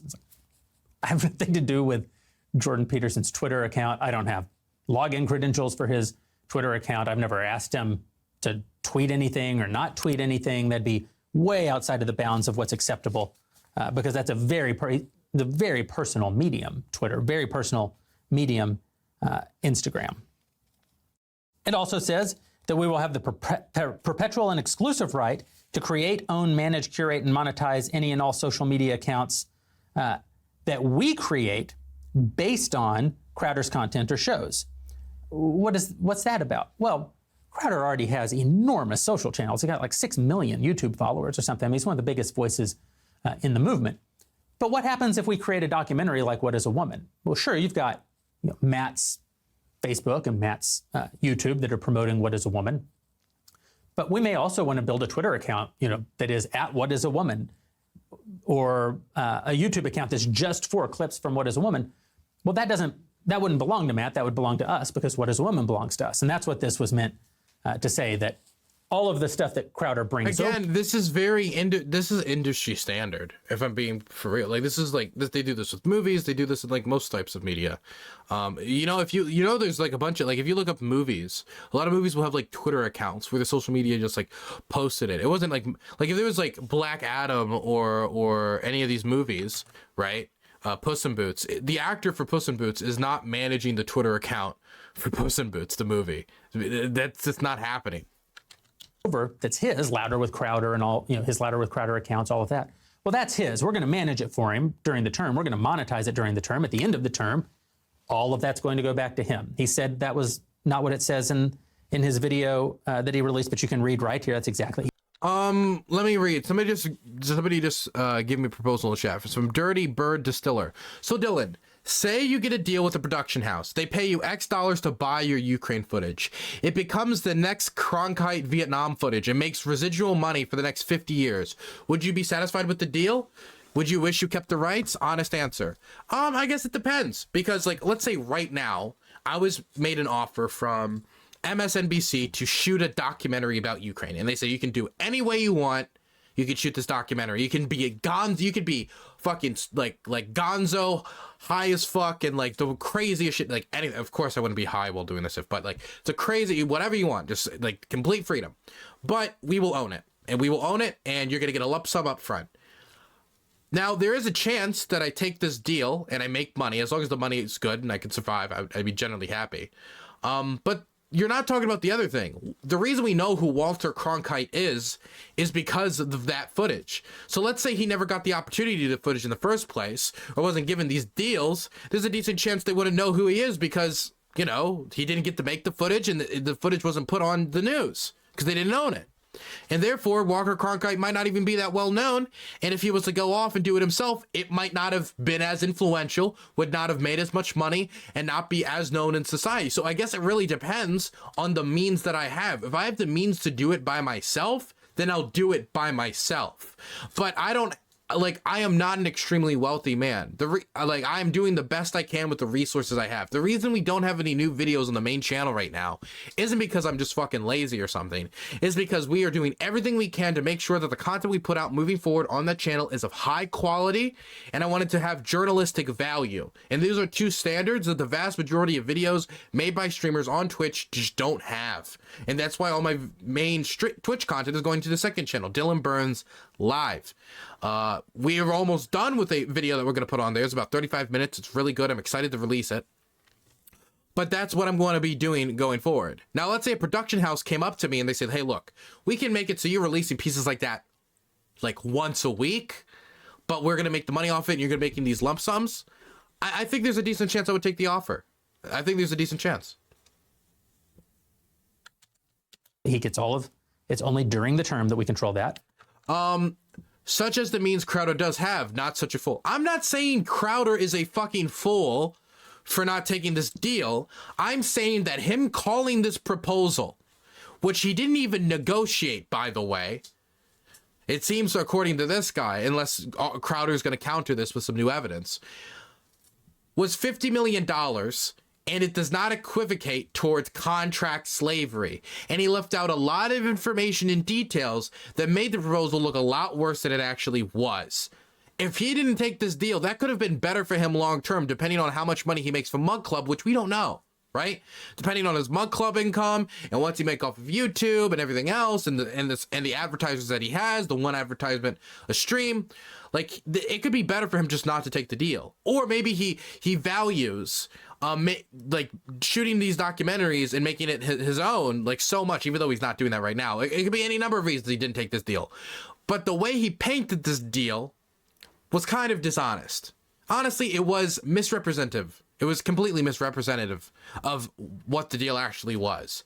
And in the most basic way, you can just point to the number. The fact that he didn't even include it, now that we know what it is, like people are like, oh, $12.5 million a year, maybe all these terms make sense.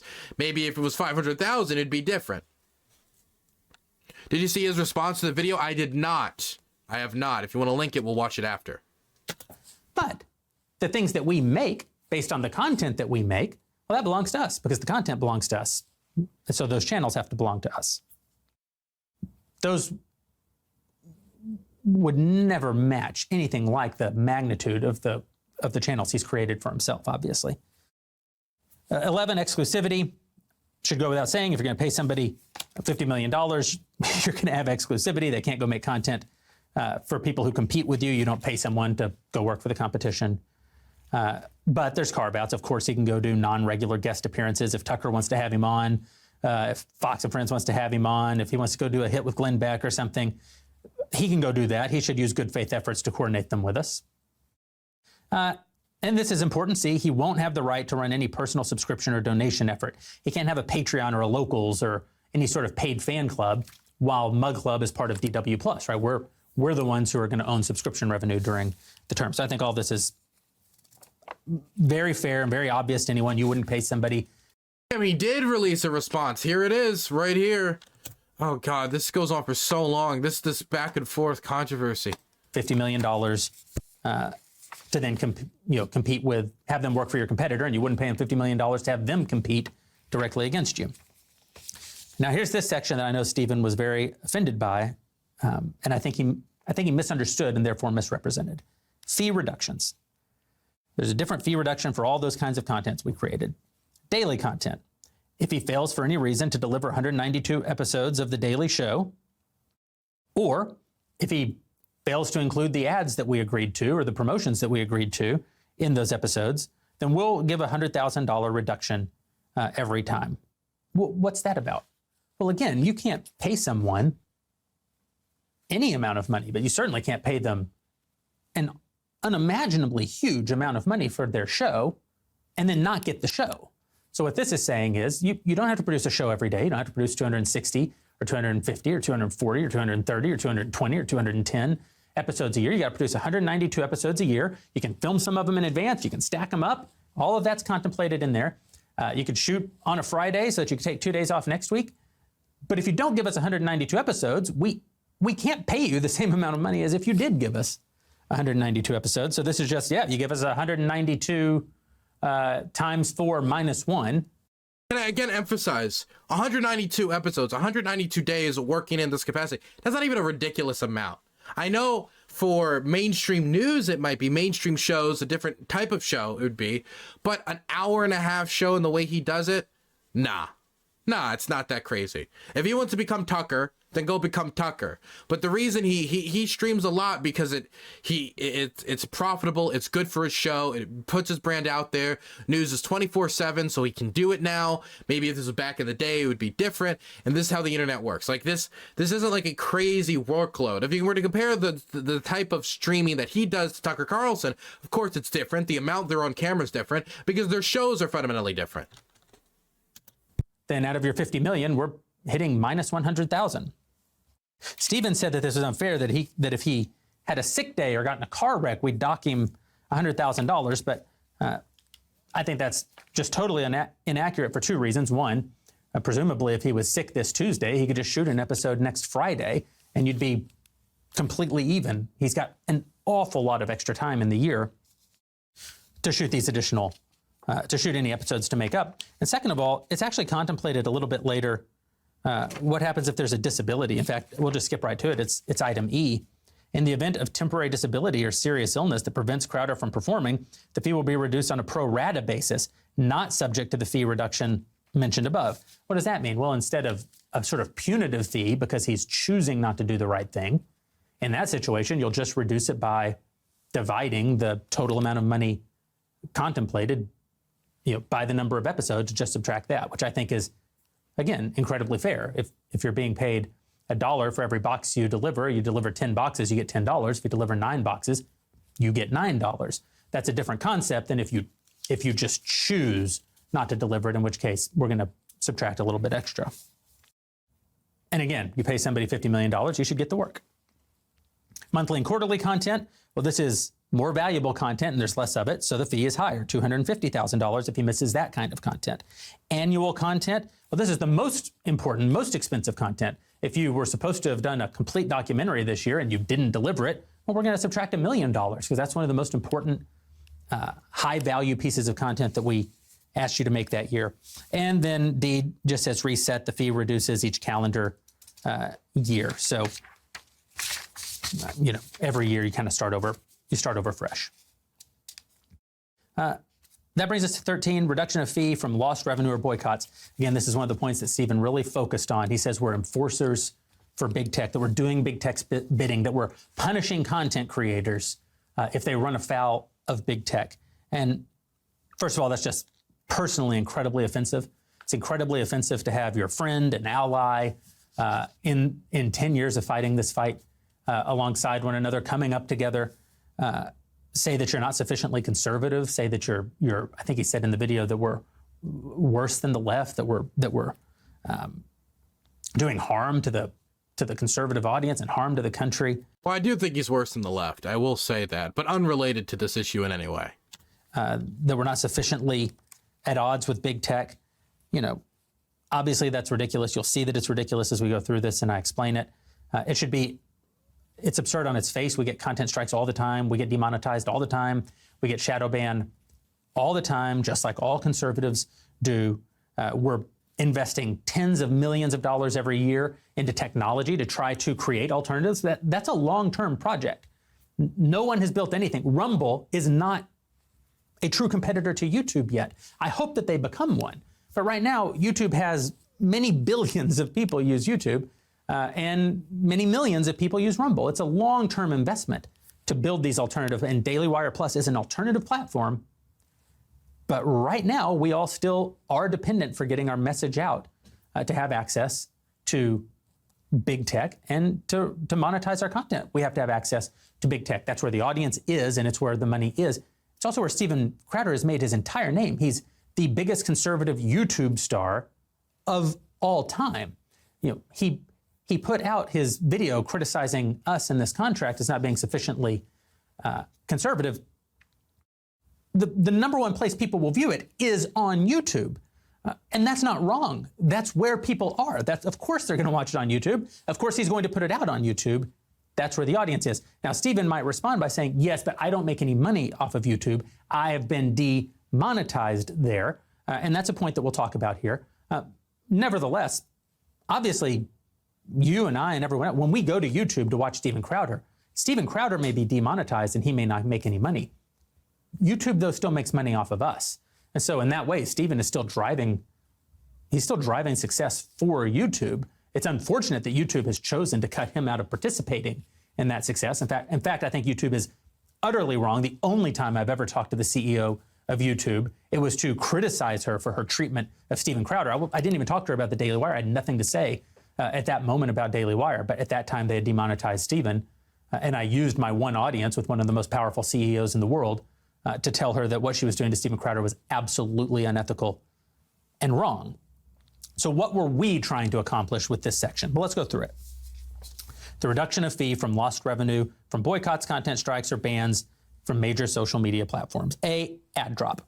If Crowder is boycotted or dropped by more than 50% of his then extant advertising partners, that is, if 50% of the money that he's making from advertisers is suddenly gone, and we're not able to replace that revenue within 90 days, then his fee will be reduced by 25% until such time as the ad revenue has been restored for a period of 90 days, and then it would all reset. Stephen says, all the left does is boycott our advertisers, so this just says to the left, your boycotts work and we'll enforce it for you. We will punish the content creator for you. But this isn't about punishing the content creator.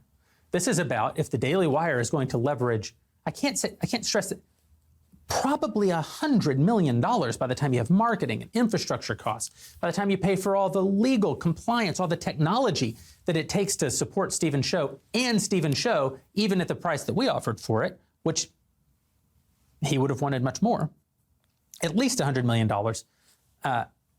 Obviously, if the show makes dramatically less money, well, then Steven has to make less money because we're making less money. And I brought this up to Steven on the phone, and I said, Steven, if your show, if we guarantee you $1 for your show, and the show makes $1 in ad revenue and $1 in subscription revenue, then how does the money work? Well, it works that $2 come in, you get your guaranteed $1, we get $1. What do we do? What do you do with your $1? Well, you produce your show and you pay yourself. What do we do with our $1? Well, we market your show, provide all the back-end infrastructure, pay for the 250 plus humans who work to make all of this continue to grow. And by the way, we don't pay for one single person more than we need. There's no charity jobs. We're not giving our money away. If anything, we're understaffed by 50%. We ask more of our employees than any other company probably in America today. We drive people incredibly hard because our resources are limited and because we're trying to accomplish so much for our values, for our movement. So we pay for that out of our $1, and then we pay ourselves. But that's how it works. I said, if the next day one of the dollars, the ad dollar, goes away, now what happens? Should it be that you said something on your show that caused that $1 to go away? Now you keep your $1 and we make $0? I said, that wouldn't make any sense. Obviously, you would have to lose a little and we would have to lose a little. I said, we're trying to sort of emulate the idea of a joint venture. And Stephen said, no, you should lose all the money. It's your business. And I said, well, Stephen, how would we have a business? Why would we be in business? And how would we stay in business? Okay, I gotta be honest. I think we've got the general response. I think we got the idea. I think generally that this offer was not extremely exploitative. This was the first proposal. He could have kept negotiations going. He would have asked for a bigger number. He would have gotten a bigger number. I definitely don't think this is an example of enslavement. And I think Crowder was honestly kind of dishonest in how he showed the contract, was unwilling to call out who it was, which he should do if he's trying to start a big movement against Big Con, and then not going into the specific details of I'm actually getting 50 million. So that's what it is in relation to the $1 million possible fine if I don't produce a documentary that I'm pledging to make in this contract, which if you don't do the job, you don't get the money. It's not that surprising. He explained it, I think, pretty succinctly. Moving on, it seems as of 3 hours ago, as we were streaming, Crowder released another response, and now we get to listen to what he gets to say now with his Free Speech Matters shirt. Oh boy, let's listen.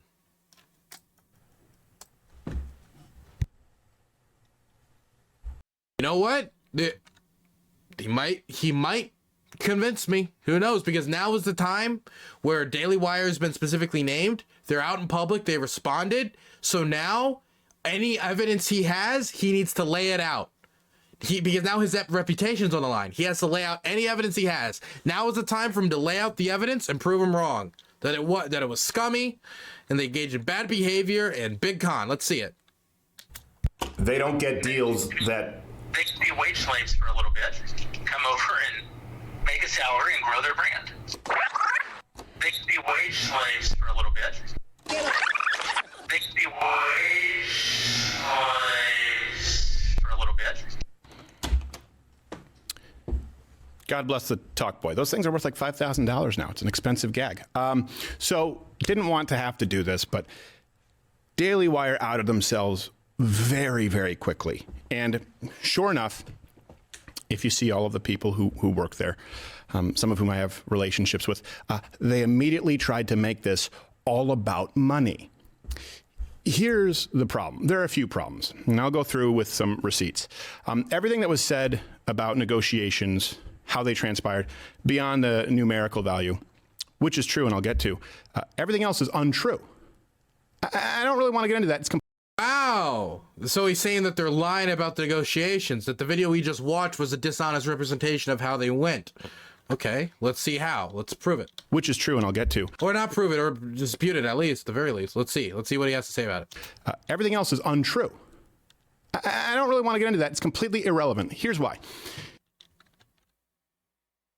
That's not, no, you don't get to say that.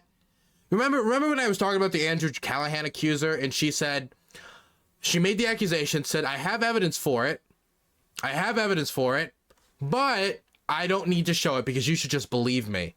And I said at the time that that's a terrible, terrible idea. That's not, no, you don't say I have evidence, but I'm not going to show it. You could not say anything more suspect than that. And so if you either dispute the claim and provide evidence or lay it out, or don't dispute it whatsoever. Dispute it and lay it out, or don't dispute it. Because he disputed it. He showed all of the contract. He went through point by point by point. And if you're going to say, that's not how that transpired, but I don't need to talk about that, then like, what, we just take him at his word? Are we just supposed to is that just on his word? We're supposed to believe Crowder? Is that what we're supposed to do? That feels a little silly. Go back to the 20-something minute video, 30-minute video. You've never heard me say or write anywhere online that these offers weren't paying enough money. Why? Because it's not about the money. It is about the money. He brought up multiple times. He said, if I miss a day of content here, it's a $100,000 contract. If I miss this quarterly project, it's $250,000. And if I miss the annual project, documentary, stuff like that, it's $1 million fine. He was bringing up monetary disincentives, money that he would be penalized with if he did not deliver on his deliverables. And so obviously he does care about the money because he went in detail about the money, but left out the fact that of those fines are placed upon a $50 million contract, which he left out that information because those fines on top of a, say, $5 million to $10 million contract is very different than when they're placed upon a $50 million contract. And he should have provided that information. And it makes it feel like, since he left the Daily Wire anonymous, either through diplomatic reasons or whatever, it makes it feel like he was specifically restricting certain information to paint himself in the most victim status light possible, if I'm able to make that accusation. Because, all these big fines off of my money. Oh, how much money was it? Oh, don't worry about it. It'd be like if I was like, somebody paid $10 million in taxes last year. Oh my God, that's crazy. Yeah, but he has $2 billion in money, actually. He has a lot of money. See, that second piece of information is kind of vital for context. My goodness. It's kind of unreal to me that the only thing these people can still talk about is the money. The conversation was about conservatism. But you talked about money. Oh my God, Stephen. The movement and big tech, they keep talking about money. I'm talking about a country. I'm talking about a movement. Okay, come on, reel it in. I'm sorry. He did talk a lot about the future of contracts with new creators, stuff like that. But now this is some milquetoast fucking bullshit. I wasn't talking about money after talking about millions of dollars of fines. I was talking about the future of America. Like, dude, you were talking about that, but you were also talking about money because you wanted more money. And that is part of the reason that you didn't accept the contract, was because you wanted more money. I'm talking about making a difference. It's not about the money. That is, unless, of course, that was a lie from the other guy, which he says, negotiation stuff, they lied about it. But he's not going to give us any details, to give us specifics. Don't worry about it. My source, as Worker Supreme said earlier in Gutter Chat, site chat. No. Gutter Chat is Twitch chat. It's irrelevant. Like, this is silly. And Jeremy and the Daily Wire know that. How do I know they know that? Because after, according to what he said, I walked away from the offer. I did place one more call to the Daily Wire, and I made it very, very clear that it wasn't about money. That was not the topic of conversation. Now he is talking about the details of negotiation. Okay, let's get into it. Zero, as they've tried to portray this, miscommunication. It was one last call where the only thing that I asked for, my only demand, was their word, and not even for me, but for other people coming up facing these kinds of contracts.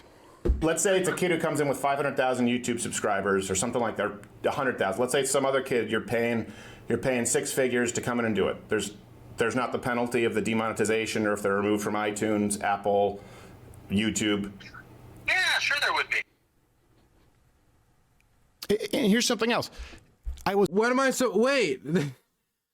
Wait, what? That isn't disproving anything. Wait, what is that?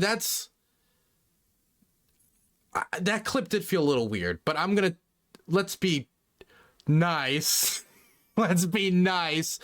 But like, they were already very clear in this in their response. Like, yes, in the video we just watched, he laid out clearly, like, we will 100%, if they get demonetized, we're both going to take a hit because we're working on the structure of YouTube.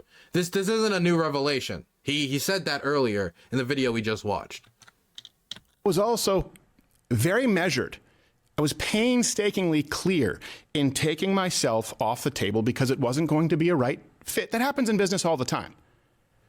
But that we weren't talking about me.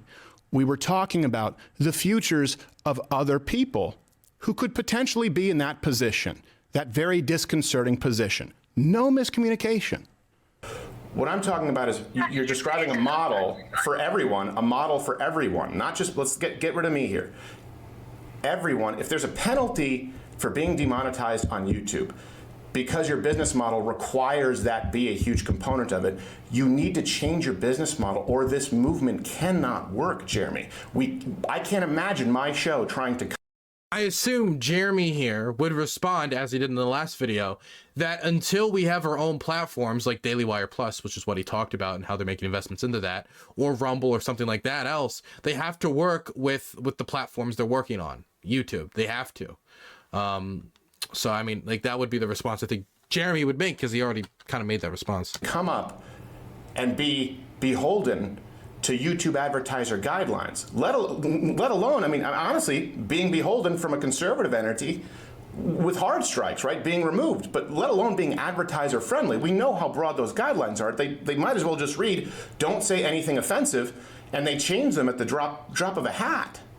I'm not suggesting that the guidelines aren't terrible. I'm suggesting that if making money off of those platforms is part of how you're justifying the salary you're paying someone, then or the fee I keep saying salary, the fee you're paying someone, then when those go away, everybody loses money. You can't pay the same amount with less revenue. How about you create a different business model? Now, I know what... But he proposed that in the other video, like building other... Whatever. Some of you are thinking, of course, telling someone else, hey, change your business model. I get it. I'm in no position to say that unless, instead of Monday morning quarterbacking it, here's the thing. I didn't just offer criticisms.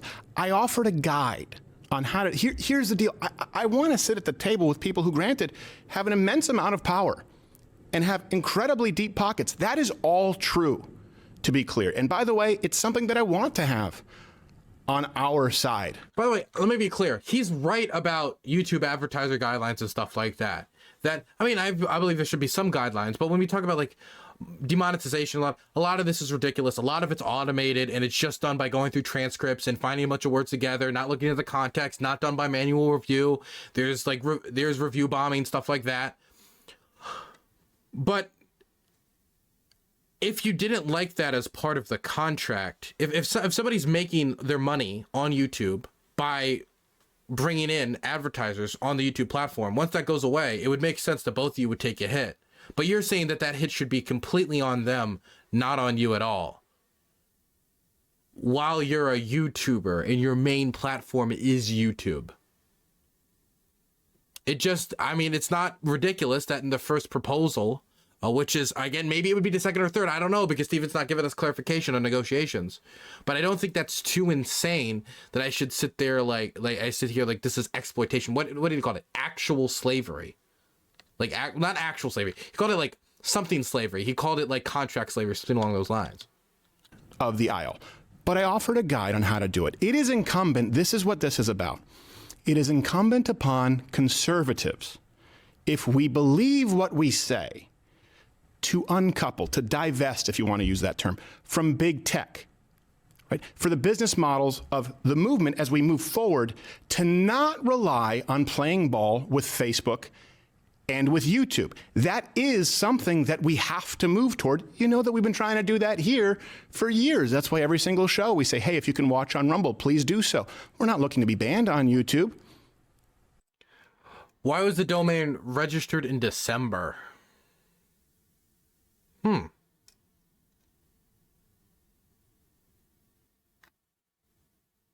That is a good question. I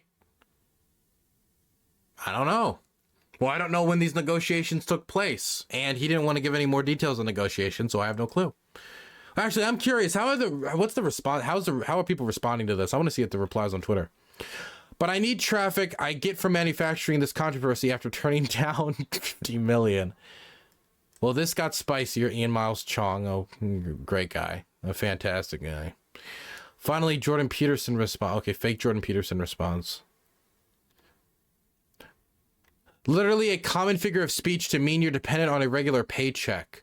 Playing private recordings of the conversation you just had. Okay, so I didn't even say anything, but at the start of this, he played the recording of Wage Slave. I thought he would come back to that, and that would become important. But let me be clear. That is a common figure of speech. I've seen people get angry at Bernie for once using the word wage slave. They tried to say it was racist. It was stupid then, and this is stupid now to be angry about that use of the term either. That's just what people use to refer to like salaried employees. I don't usually hear right-wingers say it, but it's not anything actually, I think, denoting the fact that you should have used the word slavery in the way he used it. Because wage slave is like a well-known connotation, like a well-known thing, right? And Crowder has in the past criticized others for not using the word wage slave, which is a common way to refer to salary employees. But for Colin Kaepernick calling his contract with the NFL like a slave contract, like a slavery like contract. And then he does it with his own thing after criticizing other people for doing it. He does it himself for a $50 million contract. That's the problem people have with that. It seems hypocritical. But we certainly won't compromise the truth in order to be advertiser friendly. Here's the thing, Daily Wire, Jeremy, and I really do hope that we can talk at some point. Please, you can pick up the phone. We've done that. We here have found a way to make that work. For proof, see election night, our numbers on Rumble there, and see the numbers on Rumble when we get suspended from YouTube. I think it was 4 times this last year. And I went to great lengths to communicate that to the people at Daily Wire. There can be no next me if the people at the top with the financial resources are doing the bidding. That's being the arm of big tech. What you just said is, well, we have to play ball with big tech if we want to make money. Well, I don't. Why don't you guys follow a model like I have and scale it? That's what I've been doing since 2014. You know that. Has been trying to make sure, which I thought we were all doing. So what is Crowder's end game here? Well, I think it looks like he's trying to pivot towards this big con website where it seems like he's trying to get a lot of emails, and emails are very valuable. And he might be trying to become his own producer, where he's going to produce stuff for other people. And so he gets to be the top of his own pyramid. He gets to do what the Daily Wire wanted to do with him, but he does it with other people, right? And is also a good opportunity to get attention. I think these could all be the end game. All for like, I guess when you turn down $50 million, you start to think, damn, I'd really like money if I'm not getting $50 million from this big juicy contract. That we can all flip the bird to Silicon Valley. I don't like to assume people's intentions though, and let me just say that all is assuming intentions. Is saying we need him and you need to play ball. And by the way, before some of you ask for this, look, there's always personal information on phone calls. And for the record, I've recorded 3 people on phone calls in my life. All 3 are involved with big tech. Just to be clear, the entire call transcript has been sent to others to verify without hopefully having to release the whole thing. And I'll be on Tim Pool's show, I believe, on Monday to talk about it. Now, this is something else that's been brought to my attention that... I'm going to watch that Tim Pool show. Candace was on today and talked about this, so we're going to have to watch that too. Dude, there's so many aspects to this, man. Concerned people. I know most of the people watching right now are left-wingers, and I know a lot of times you don't pay too much attention to it, but there is so much drama, especially when it comes to finance on the right. Look, some people have been sent out from Daily Wire and have gotten very personal. Obviously, when we released this video, we didn't name names, and I told you there are a lot of people in the space who have made offers, and it is true. There are quite a few, and there are some others that have been pretty similar to this. This isn't an incredibly unique scenario, but there have been some good people out there too, and we're still talking with them. So I do know that some people from Daily Wire have have come out, maybe been instructed to. I have no idea. I don't care. And they've gotten very personal. I don't want to do that. At least I didn't want to. But now it's sort of necessary for me to do so. So these are the only personal things I will say about the people at Daily Wire. Andrew Klavan is one of my favorite people of all time. No clue who he is. He has an unbelievable skill to make you feel like the smartest guy in the room, even though I guarantee you he's smarter than you. There are very few people whose company I enjoy more than Andrew Klavan. Jordan Peterson is not only a friend, I would go to the wall for him. He's a guy who has changed the landscape of our country for the better. Can't say enough good things about him. Of course, Steven Crowder has sympathies for fucking Jordan Peterson. They're both Canadians who infiltrated our country's political space. Maplebacks. Shapiro is possibly the smartest person I know. That's as personal as I'll get. Now, here's the thing. Only after that final call, nothing about Candace. After That's negotiations funny. had fallen through, pleading on the side of principle and knowing that it was completely met with deaf ears. Did I come out like I did? See, here's the thing. Daily Wire, they keep talking about a business. Well, I walked away from the table because I'm talking like it's about a country, about a movement. And this is the thing. The response that I've heard over the years, it's not just now. I've been doing this for a long time. You constantly hear, it's just business. It's just business. Well, guess what? It's not to me. Sure, I run a business, but it's not just business. And let me ask you, when have you ever heard someone say it's just business when they're doing the right thing? Ever hear someone give $250,000 to charity and say it's just business?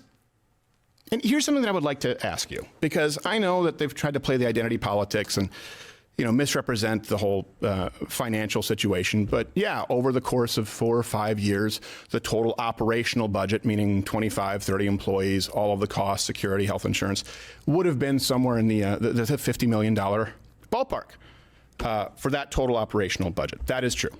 Okay. First off, I think it's a good thing for conservative companies out there to be generating or capable of generating far more than that. Okay, let me be clear, though. He disputes what happened during negotiations. No details. So all I can work off of right now is what they've said. It was a mistake of him to not give details unless the details don't favor him and there might be proof that it went differently or some way that I don't know. Who knows? He probably should have given details. More details better in a situation like this, right?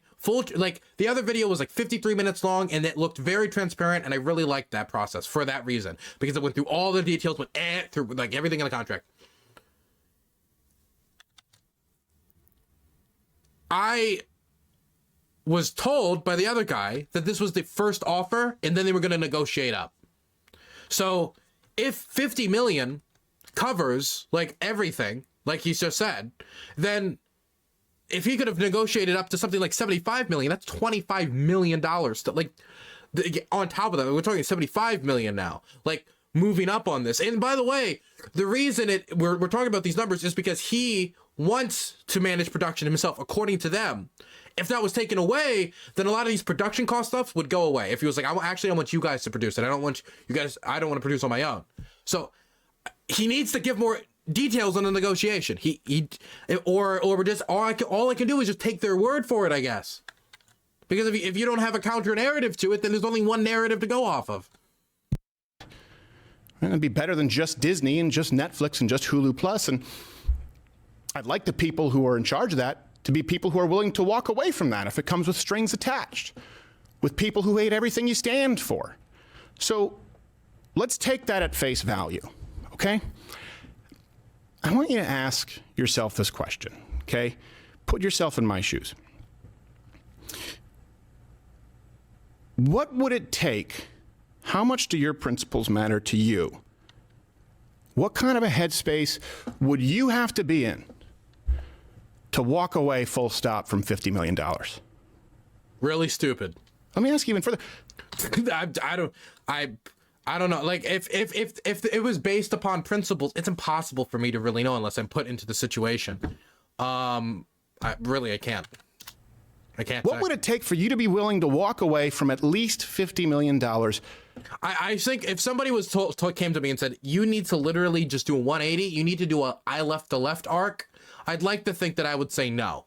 I'd like to think that. Of course, I would never know until I was put in that situation, because we're talking about so much money. I would never need to worry about money again in my life. But I'd like to think I wouldn't do that. Because of it causing harm to someone else, it doesn't even affect you. But the next kid. I've talked about this, you have it in comedy. I'm never going to be the guy who pulls the ladder up after me. What motivates me is not money. Of course, everyone here likes nice things. They want to make a living. You've heard me say this many times. I want to pass the torch. I want there to be someone else to do this. It can't happen if this is how our movement is structured. And you know that, by the way, this could do irreparable damage to the movement, the country, and the people who've fought so hard for the ground gained if we've decided to get in bed with these people who want to strip it away. I'm asking, would you? To be clear, Crowder built his career on YouTube. He is in large part, at least, reliant on the structures built by these entities as well. Until completely other structures, like the other guy was actually talking about, are built that you can just go to. Like if you wanted to switch all the way over to Rumble, until that happens, you are to some point reliant on them. I am reliant on big tech. I'm reliant on YouTube. I'm reliant on Twitter. I'm reliant on Twitch. If Twitch was to ban me tomorrow, that would have a significant impact on my income. If YouTube was to ban me tomorrow, that would have a significant impact on my income. Same thing with Patreon. All these things that I make money through. I would have a significant, if White Forest and the website that I host was like, Dylan, for whatever reason, we're not hosting you anymore, bye-bye, that would have a significant impact on my income. And if he was to lose his YouTube tomorrow, that'd have a significant impact on his income and him being able to employ people as well. So when he says in bed, what does he mean? Because you are both reliant upon these structures built by big tech that you don't want to get into bed with. So until you make the structures on your own, what other option do you have just strategically looking at this from like a conservative perspective? Walk away. What would it take for you to walk away from $50 million? Because it's true. That's exactly what I did. It's exactly what I'm doing. And so long as these contracts out there include enforcement of big tech, of punishing. I will say, $50 million is a lot of money.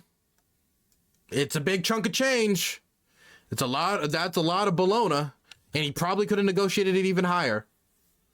But like he says, it's not about the money, and he could be right. But it's also true that he wanted more money, and that they both sides knew that he was probably going to ask for more.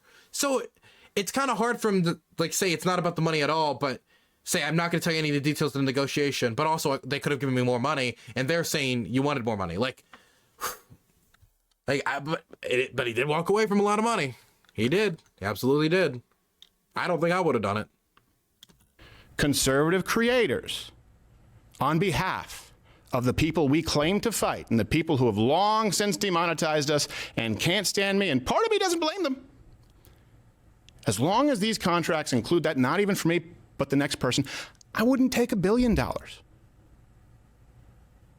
And certainly not if you understand in context, when behind closed doors, I know, and these people know, and acknowledge exactly what's being done to the next generation of creators. At Dylan Burns from Casual Spark, I have no strong feelings about White Nervosa, but they're clearly out of control. They keep using their leverage in a political context, which makes them an intolerable business partner. If I gotta hang around you all day and you're a landmine, hard pass.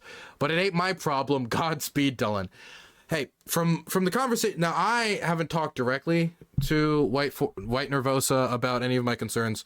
Danabo has done it on my behalf about just like, hey, I want to know what would get the website taken down, what wouldn't, like, and I was basically given the message of, and I don't think this is secret, like, and it shouldn't be secret. This is reasonable to be public information. And the response I got was basically, don't worry, Dylan, you're good.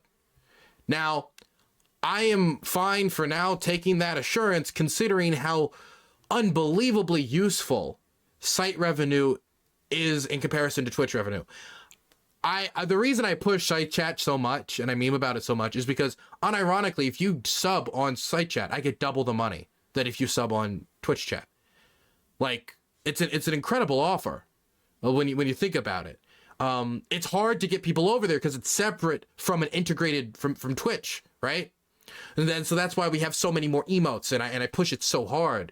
But once you're on the site, like oof, it's just so much more productive. I mean, it doesn't run the ads like they do on Twitch, so that means I don't get Twitch ad revenue directly through the website, but Twitch runs the ads anyway. And personally, I don't want to run ads. I don't like running ads in that way during a live stream. I don't like the idea that I'm interrupting a stream and you don't get to see part of it, right? If it paused it and played it and then continued stream, maybe, but it doesn't. Anyway, so I'm just saying, like, this is so useful to me. Definitely as I've tried to make a transition away from doing these panels, which were a lot more financially rewarding, that giving up like these White Force website would be very detrimental to me. If it was to go away or it got taken out, it'd be extremely detrimental to my income. I don't know how I would actually be able to continue to do this type of work. So as far as I got that assurance, I think I'm good. At least I hope so. I'm not saying abandon it, but build a fallback. I don't really have a fallback. Well, what does that even mean? Like design my own second website? I would raise hell. I would raise bloody hell. Well, obviously, if my website got burned for a reason that was wrong, right? I would obviously be very, very mad, and I would probably talk about it a lot and complain about it a lot as well. Because every time I tweet out my stream, I don't tweet out the Twitch link. I tweet out that link. So that's where I'm trying to literally direct people towards. It would be very detrimental. But I guess bringing it back into this, because I don't really want to get into drama mongering, okay? To some extent, like, Crowder is in bed with Big Tech from just the fact that he's in, if this is the standard we're using for being in bed with Big Tech, he's on YouTube and he relies on it heavily to get his message out to viewers. And so until they build a competitive structure, or they just completely transition over to one of the existing competing structures like Rumble, you and Daily Wire are in bed in that capacity. Bench talent, young talent, they don't get deals like this. So they don't get deals that they can be wage slaves for a little bit, come over and make a salary and grow their brand. That you then own. Oh, I don't. No, wait. When you said they don't own the brand in the contract that you negotiated, when the contract's over, outside of like the documentaries and stuff you produce with them and you make with them, right? During that time, afterwards, your brand's your brand. You don't own their name. You don't own their YouTube channel. Like, unless the contract is negotiated, that's a different contract than the one that this man showed us. On parts of it, I don't own it. They can, when their contract's up. They would own the Twitter account for any documentaries produced or stand-up specials, I guess in Steven's case or something like that. But besides that, they don't own you and your brand. No, this isn't like wrestling where like the names that wrestlers get are owned by the WWE and you can't use that name somewhere else or you can't use that brand somewhere else. That's not how this works. Yep, they can still go out and they'll still be famous. They can keep doing their shows, so go do a show somewhere else. They'll be in a far, far, far better place. You helped make them. No, not long as this contract. This contract owns it in perpetuity even after the contract. You're paying a lease but getting ownership. They own the documentaries and the stuff, some of the stuff produced during that time. That's owned in perpetuity. Not your brand and what you're doing moving forward. That's what this contract reads. On the content that we paid to produce, yes. You know, look, I understand there are going to be differing opinions on this. I understand that. As someone who does run a business and has maybe 25 employees, I don't know, we're expanding. I understand people run businesses differently and have different priorities. Here's the thing. I would genuinely still, Daily Wire, Jeremy, love to sit down at the table and explain to you. No, it's over. There's no way this happens and this goes down like this in public. And if what Jeremy said, if half the things Jeremy said are true, like this is like, no, this is not that. No, that's not happening, dude. It's not happening. When I play the Ben Shapiro clip we're about to play in a second, I think you'll get a good idea. Like this is not happening. You can make all of this work. How you can scale what we do and not have to be beholden to the people who we all go out and claim that we're fighting, and especially with all of the financial resources that you have, which, by the way, are very impressive. And by the way, since fielding requests for people who've sent this in you guys are under these kinds of contracts, right? You've sent in your emails. If you're looking to either join a network or looking to navigate these contracts, we've been flooded. I'm going to try and get to all of you, but here's the thing. Let me give you my word right now. My word. Everyone, you can timestamp it, call me on it.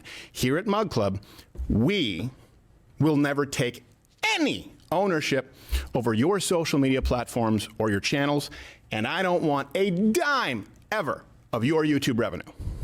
You make your own decision as to whether you want to be monetized or not. Some people want to, some people don't. I just have a problem with requiring that you do and penalizing you if you don't. And to Daily Wire, to the rest of the people out there, give me a call. And look, let me put it this way. If you give me your word, this is all that matters here. Just give me your word that there will never be a clause in a contract again for some unsuspecting kid or someone who doesn't have the luxury to walk away from $50 million. Can I also say, if everything Crowder is saying is true, like literally everything that they said about contract negotiations, they lied about, why would he want to sit down and have a talk with them if these are people who will literally lie about every detail about negotiations to paint you in the worst light possible when you try to bring light to their misgivings? Why would you want to then go back and build something with them so then in the future they will have more young conservative content creators creating content with them if they are this notorious Daily Wire scheming whatever gonna create all these slaves on the fucking content plantation whipping them and shit? If that's true, why would he want to sit down and have a conversation and build something with them? It doesn't make any sense. Whatever. Like, just build it on your own like you're talking about doing. As I did, true, guilty as charged. Give me your word that you will not penalize them 25% for demonetization, another 20% for a strike, another 20% for Facebook, Spotify, Apple, up to 80%. Just give me your word that that clause, that spirit will not be in any contract sent out to anyone else who's at the front lines fighting for this country. and we're done. All of this stops right now. Okay, this is enough of this. He's about to end it. Let's see what Crowder, not Crowder has to say, but let's see what our good buddy Ben Shapiro, everybody know Ben Shapiro. Everybody, you guys know Ben Shapiro. Ben Shapiro is, by the way, Matt Walsh has endorsed this Ben Shapiro message. As you can see here, Matt Walsh, other person who works at the Daily Wire, quote tweets this saying, Ben is obviously correct here. And Ben says to Steven Crowder about him, there is something rather nasty about attacking people who have been friends for over a decade. Oh, this is juicy. Oh my goodness, the drama. The drama. When you first signed it. Okay, meanwhile, I would just like to take a moment, speaking of big tech and its suppression of free speech, take one moment to comment on a controversy that has broken out because my friend Steven Crowder, been friends with Steven for a long time, like well over a decade. I was his lawyer when he first signed a contract with Fox, and I've been friendly for a very long time. He put out a video essentially accusing Daily Wire of being in league with big tech. He's accusing us of being in league with big tech because of a term sheet, a negotiable term sheet that we submitted to him that offered to pay him $50 million over 4 years and included provisions that said that if he got booted from arenas that would lose him ad dollars, since we would also lose the ad dollars, then he would lose money as well. This is typically how contracts work. If his show were to start losing money, this is true of my show. If my show loses money and it loses the Daily Wire money, I lose money. And so if Steven had come to work at Daily Wire Plus, it would have been precisely the same thing. Right? That if he had lost money in the ad space and his show had lost money, then he also would have lost money because that's how a joint venture works. Steven interpreted that as somehow misinterpreted. I'll give it the best possible gloss. He somehow misinterpreted that. I think that's important, and I don't even think that was noted, is that even if they were on the Daily Wire Plus, the separate off YouTube website, and he was to lose advertiser money, because of the types of things he said, they would both still lose money. So despite the platform, whether it was with big tech YouTube or I guess small, independent, upstanding, moral, conservative, godly tech at Daily Wire Plus, the same contract would exist there. And I think that and to me at least somewhat dispels the idea that this is collaboration with big tech. Attempting to quote unquote do the work of YouTube. No. Of course, no. To believe that though, you do need to kind of take Ben Shapiro and the negotiator we watched who broke down the contract, kind of have to take them at their word that would be true as well. If you want more on that, then you should check out my friend and co-founder Jeremy Boring's 55-minute video going through every single word of the term sheet that Steven selectively read on his own YouTube channel. He read certain parts, he didn't read other parts. Jeremy reads literally word for word the entire term sheet and explains every single term therein. I think it is well worth the watch. We should all be on the same side of this thing. I'm encouraging you that you should go subscribe to Steven's Mug Club. I hope that he's very successful in whatever endeavor he chooses to pursue. That does not mean that he happens to be correct about the term sheet we submitted to him, and there is something rather nasty about attacking people who have been friends for over a decade. Colleagues, defenders for over a decade. Nasty. On the basis of your own misinterpretation of a document that offers you $50 million over the course of 4 years. Oh my goodness. Well, that wasn't the last person at the day. So Matt Walsh thinks Steven's wrong. The negotiator we saw thinks Steven's wrong. Candace thinks Steven's wrong. Ben thinks Steven's wrong. But let's tune in to Candace, because Candace went on Candace Owens Tim Pool's podcast, and did they talk about Crowder here? I heard that they did, and that she was vicious, and so I do need to see that. Oh, what's this? What have you sent me? Watch his face. You see his lips clenched up. He was smiling, right? Look. What is it? Why are you sending me this shit still? God damn it, man! I'm gonna report Rhizome for harassment. This is terrible. Harassment.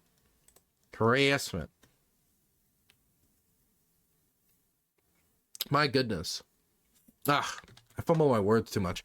Anyway, let's continue. Just as he said, I would like to confirm that statement. Tell me more. I would like to also first say that this was not planned, a part of this thing that blew up this week. We booked me on for this exact night before the end of last year. So it just happened to be that I am on when all of this drama is unfolding with the Daily Wire and Steven Crowder. This was not a plot. They don't know She also talked about it on her own show. Okay, then we got to see this. Then that. Oh my God, there's so much. Jeez. Okay, we got to get through this. Actually, Candace Owens accused Steven Crowder of being a bitch move and calling him a little egocentric. Ooh, let's listen. Unrelatable.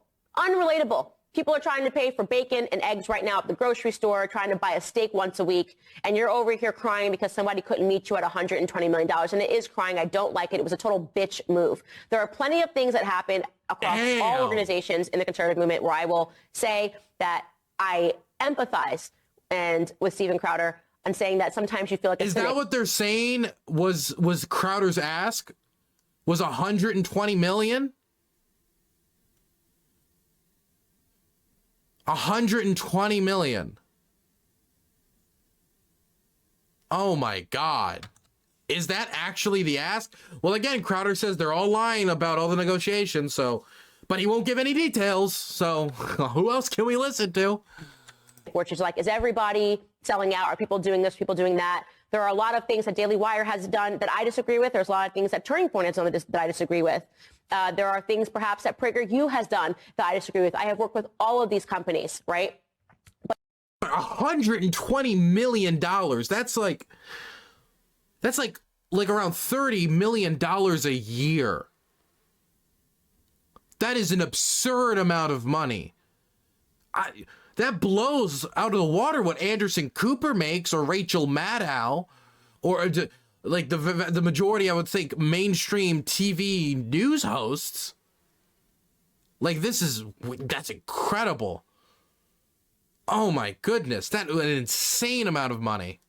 But to do but again, like that was the introductory ask. So maybe if they negotiated, it could have gone down to 100 mil. Who knows? But like, God, that is a crazy amount of money. Total bitch move and go out to the public rather than trying to resolve these things and these slight differences behind the scenes and to make it seem like you're the hero and you're the true one and you keep it authentic when nothing happened other than you didn't like an initial term sheet. And all you had to do was tell them that and tell them what you didn't like and go back and forth with lawyers like everybody else.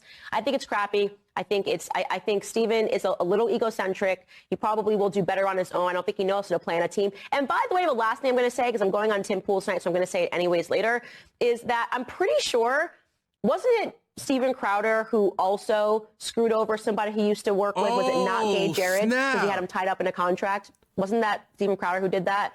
Oh my God! For those of you who don't know, Not Gay Jared, crazy name by the way, was like a co-host on his show, and she's accusing like, oh, you're saying we're bad with our employees, we're bad with our people. What about the contract you had your employees? This is like actually turning into just like a financial cat fight between the right. Oh my goodness! Meow meow, meow.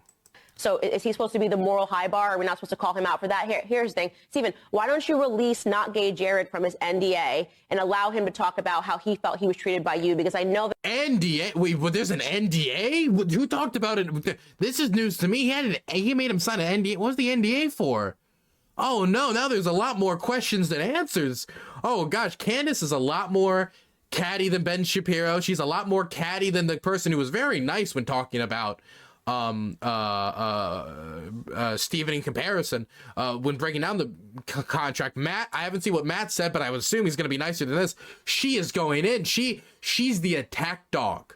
She's the in-house attack dog for the Daily Wire, huh? But at the Blaze, everyone says that you're actually not that nice. You treat people poorly, but you bring in so much revenue that everybody just has to take it. So I don't like it. So she's saying that he's a jerk behind closed doors, that he did something terrible to Not Gay Jared, and he's in an NDA, and he wants to talk about it, but he can't. Oh my goodness. So many accusations. Thanks to high heaven, and I'm calling you out on that because I think it was crappy that you threw mud on me. Did it the first time via a tweet a long time ago. You're not doing it a second time. Oh my God. Now I need to see what she's going to say. Oh my goodness. Are you on contract with the Daily Wire? Is that how it is? Are you employee with the Daily Wire? I'm not an employee. I am contracted. I do my show on my podcast show 5 days a week on the Daily Wire, and I've now been doing that for almost 3 years. I think 2 to 3 years. Yeah. Cool, right on. Well, we definitely got to talk about the Crowder stuff, because before we went live, you were just going off about all this stuff, and there's a lot to say. So we'll get into that. We got Luke hanging out. Hey guys, my name's Luke Rudowski here of WeAreChange.org and the World Economic Forum hates your freedom. I love my freedom, and I value it, especially in this field with all the crazy stuff happening right now. I've been in the... Oh my God. I don't care. Always have. Couldn't care. To do this. I couldn't care less. This one's going to get spicy. We got this video clip from Steven Crowder titled, "I Didn't Want to Do This." Crowder has issued a response to Jeremy Boring's response.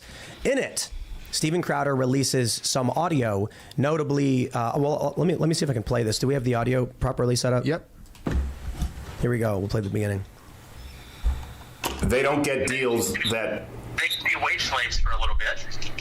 Gotta say, if you're gonna do that, if you're gonna get the prop and everything, it better be like good audio where he's like, yeah, you know, I hate the Albanian community, or there's some like wild audio or something. Like, not just saying, oh yeah, you know, when people work, you're the wage slaves for a little bit. Like, it's like a term of common parlance. I mean, like, the worst you could say about it is it might be like slightly like, I don't know, like rude. I don't know, morally corrupt. Like, well, what's that word for like financial bigotry? I forget what the word is, but like there might be something there, but like it's like now we're reaching to extents that are just like completely unnecessary. Gus4544_JGS. Thank you so much for the prime. I appreciate it. Yeah, tiny, a little bit, kind of classist, I guess. You can maybe make that accusation, but he does. That's not what he seems to be complaining about.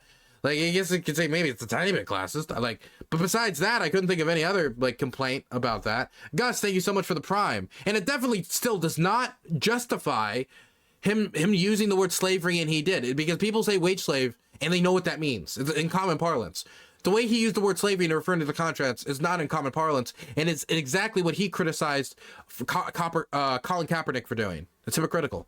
Come over and make a salary and grow their brand. They can be wage slaves for a little bit. They can be wage slaves for a little bit. God bless the talk boy. Those things are worth like $5,000 now. It's an expensive gag. That is kind of crazy. I didn't realize they were so expensive. Yeah, one of those. All right. Before YouTube, that was how I used to do it. This is, I mean, this is a tough one. Steven's not here to defend himself, but Candace is here to give her perspective on this. So I'll just throw it to you and give me your thoughts on his response and what happened with the Daily Wire, because I know you got a lot to say. I do have a lot to say about this, because obviously the situation impacted me and it impacted all of the other hosts on the Daily Wire. So first and foremost, I feel like I just want to say this, which is that I have never once, I've been with Daily Wire 2 to 3 years now, you have never once heard me come out to defend the Daily Wire on anything. This is not the first time the Daily Wire has been in a firestorm or had some beef that has gone on, whether it's for Ben or Matt or Michael, that's gone on the last 3 years. I tend to stay very much in my lane. As I mentioned before, I'm not an employee of Daily Wire. I'm not required to come out and defend them. And I'm usually just not interested in these beefs that seem to be so fickle. They last for a day and then they go away. And it's probably the reason why, for whatever, doesn't really matter what anybody thinks about me, I have a good relationship with pretty much everybody. Like, there's no one that I can't be invited and be in the same room with. Everybody sort of hates each other, but Alex Jones has a good opinion of me. Everyone from Alex Jones to Ben Shapiro to Paul Joseph Watson, Mike Cernovich is somebody that I call and ask for advice from time to time, Jack Posobiec. I would think the majority of the people she's naming, I would want to not have a nice opinion of me. Definitely Alex Jones and Paul Joseph Watson. Paul Joseph Watson, just like an out and about racist. I'm a kind of person that judges people based on how they treat people, right? I'm not interested in dabbling in this nonsense from time to time that appears and then goes away and ebbs and flows. This situation, though, was different because basically Steven Crowder decided to launch a war and didn't really care who got hit, with the shrapnel, right? He comes out, he makes this glorious video, which it's shocking to me that people cannot see the amount of acting that is going into this. We all understand he was a childhood actor. I loved that show, Arthur. He was the brain. Like, he is an actor. At the end of the day, he's an actor. It's also why he's so entertaining when it comes to politics. He's a talented person, but that people cannot discern the amount of acting that has gone on in this is stunning to me. I don't know where people's discernment, what's gone. But the thing is, okay, I would say to a degree, basically, like, I think I've seen a lot of people behave like that. like, I know that Steven Crowder used to be an actor, but I see a lot of people act performative in that way. I see a lot of people, a lot of content creators do it. It's not only Steven Crowder who will be performative. I think it's, like, I would say it was a majority of political commentators, definitely big ones online, are performative to some extent. But I do think that he was being very performative, yes. On with discernment, where you can't just spiritually discern that this feels a little weird, right? You're recording conversations with someone that you have told us you are friends with forever. Oh, and by the way, at the end of you saying that you're just trying to do the right thing, you're also saying, I'm going to launch my own thing, right? So just when I first saw the first video that he dropped, obviously I'm not privy to negotiations that happened at the Daily Wire. I had no idea they were negotiating with Steven Crowder. Again, not my business. I came into work one day, suddenly Brett Cooper was there. Not my business. I don't know who they're hiring. I don't own the company, right? But what I started getting was after I had dropped my podcast, in the comment section, everyone was basically tearing me apart, being like, blink twice if you need help, first thing, like I'm a hostage situation, or it's pretty funny. Blink, do you need help? We'll get you out. We'll get you out of there, Candace. Candace, we'll get you out of there. We'll get you out of the Daily Wire plantation. Oh my goodness. You left the Democratic plantation and you've just been moved to another one. No, just like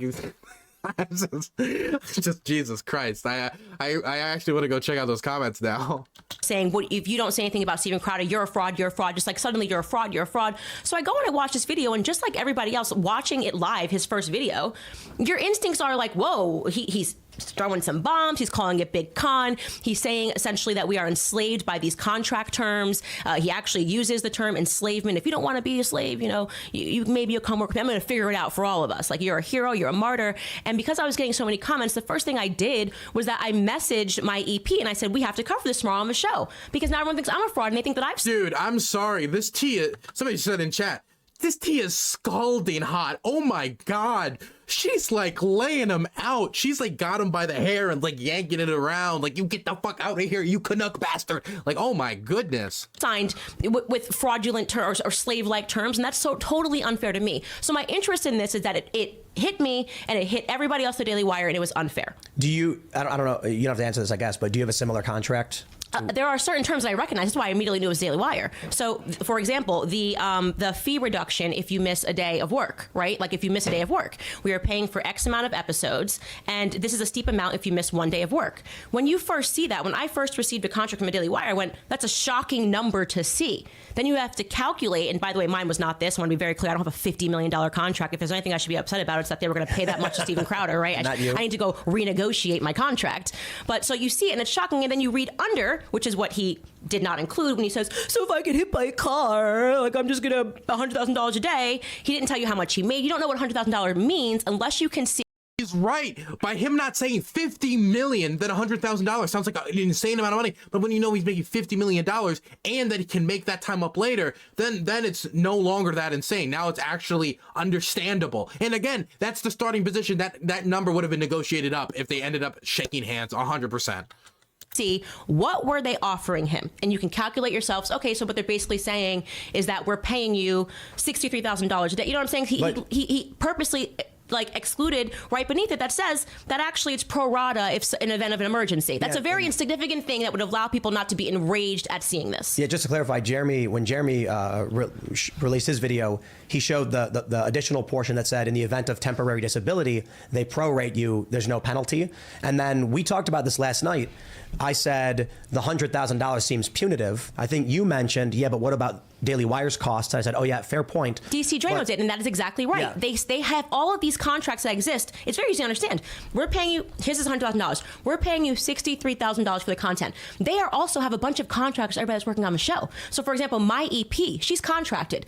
I don't know what her contract says, but maybe it says that no matter what, she is guaranteed this amount of money. So if I magically call out, they still have to pay her. They still have to pay the camera guy. Maybe the advertising is punitive. If you didn't give us the content, the advertisers maybe then say, okay, Daily Wire has to pay us $5,000 if Candace doesn't read ads on that day. You don't know when you have an organization this big what everybody's contracts are. So I assume it's $60,000, and then they're baking in an extra $38,000 to cover their asses to pay everybody else that maybe showed up for work that day. But Jeremy did say punitive.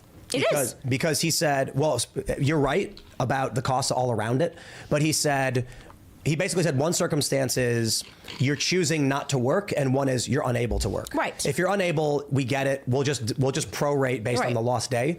But he also said something interesting that you could make up that day by banking it at any time. Right. So I do that, by the way. I do that. And that's why it's so annoying. So I see these things, and it's to people who don't know how this works. First and foremost, it's a term sheet. He was never given a contract. It was a term sheet. It's essentially a starting conversation. Here's what we have in mind. Everything's baked in. Some things literally don't make sense. Like in my term sheet, it said, we, whatever about, they wanted access to my Snapchat. I don't have a Snapchat. They wanted access to my Rumble. I don't have a Rumble. They don't want access. It's literally just like, here's something so we can get the conversation started.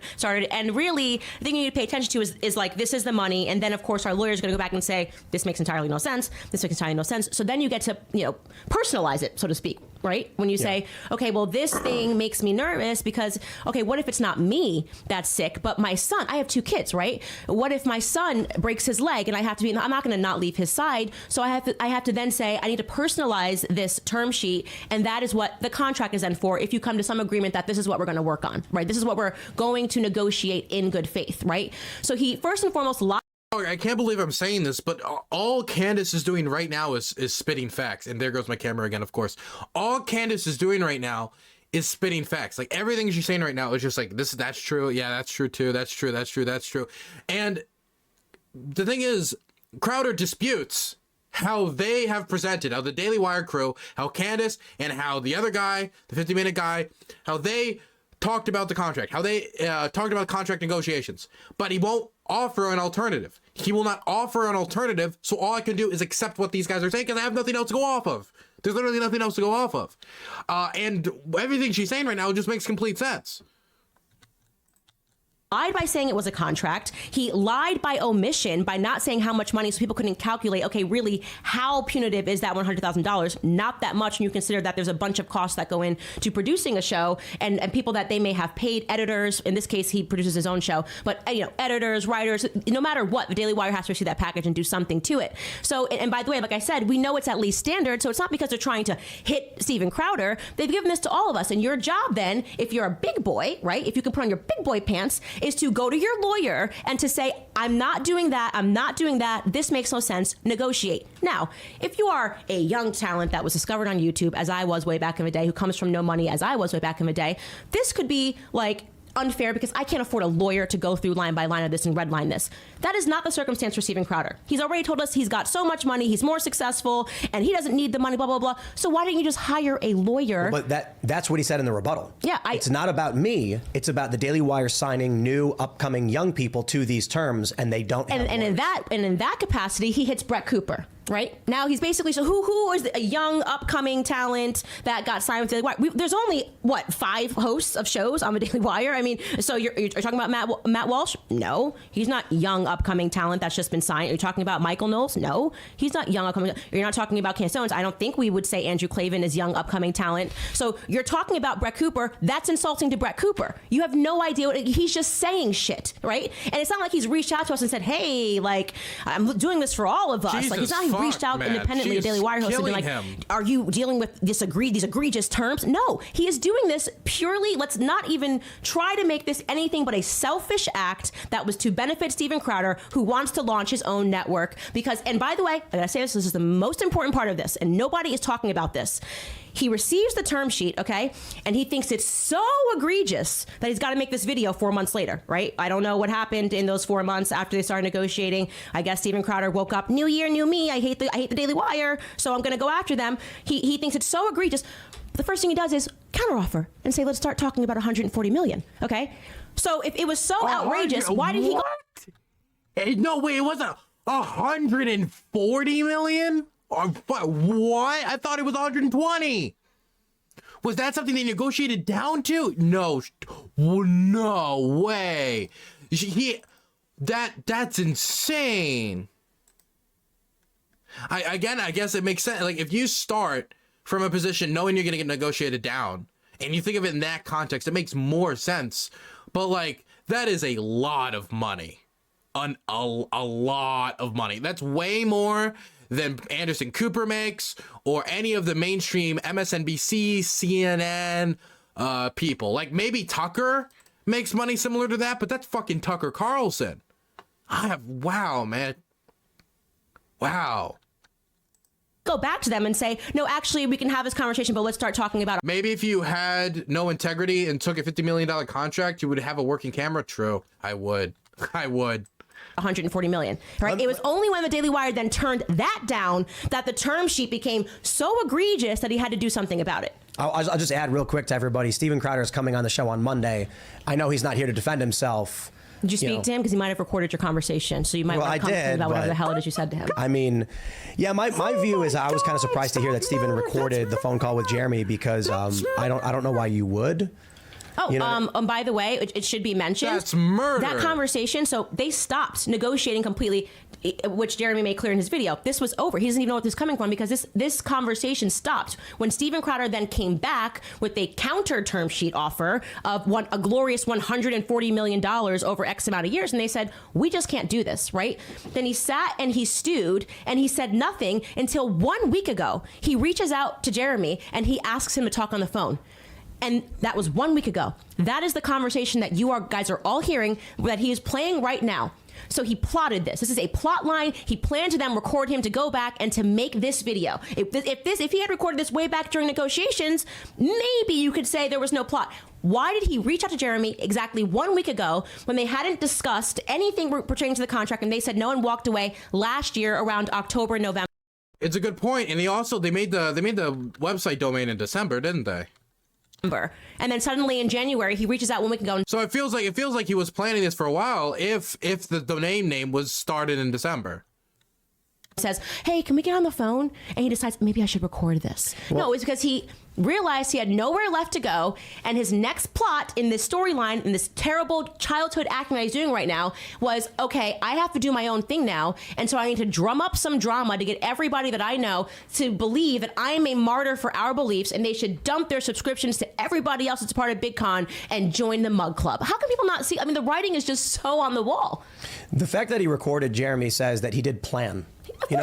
Look, I'm not here to impugn his honor. I think you're absolutely entitled to your view, having working with the Daily Wire and everything you've seen. But it does suggest that he knew he was calling Jeremy for this reason. I think Crowder is. I don't know if I think it might be too far for me to believe that Crowder is trying to do this to pull subscribers from Daily Wire or make more money for himself, because the dude already makes a lot of money. But he does not. He thinks that he is worthy. To be clear, he asked if what Candace is saying is true. 120 million, 140 million. Then he wants more money. And saying that it's not about the money, because if it's not about the money, you know what he could have said? You know what? I'll take the 50 mil if you don't take control of my social media, this, social media, that, and we get rid of this thing you said about demonetization. If we do that, then maybe I'll take 50 mil. But that didn't happen. Instead, it was a counter offer of a much larger sum of money. Of $140 million a year. Do you believe that Steven Crowder right now is making $140 million a year? I bet he could. You bet he could. Absolutely. You bet he could, but how's he got to do that? How's he got to start that? He just had a couple of kids. How's he got to start that? You launch a war in the conservative movement and you move people away from a business that you want to model.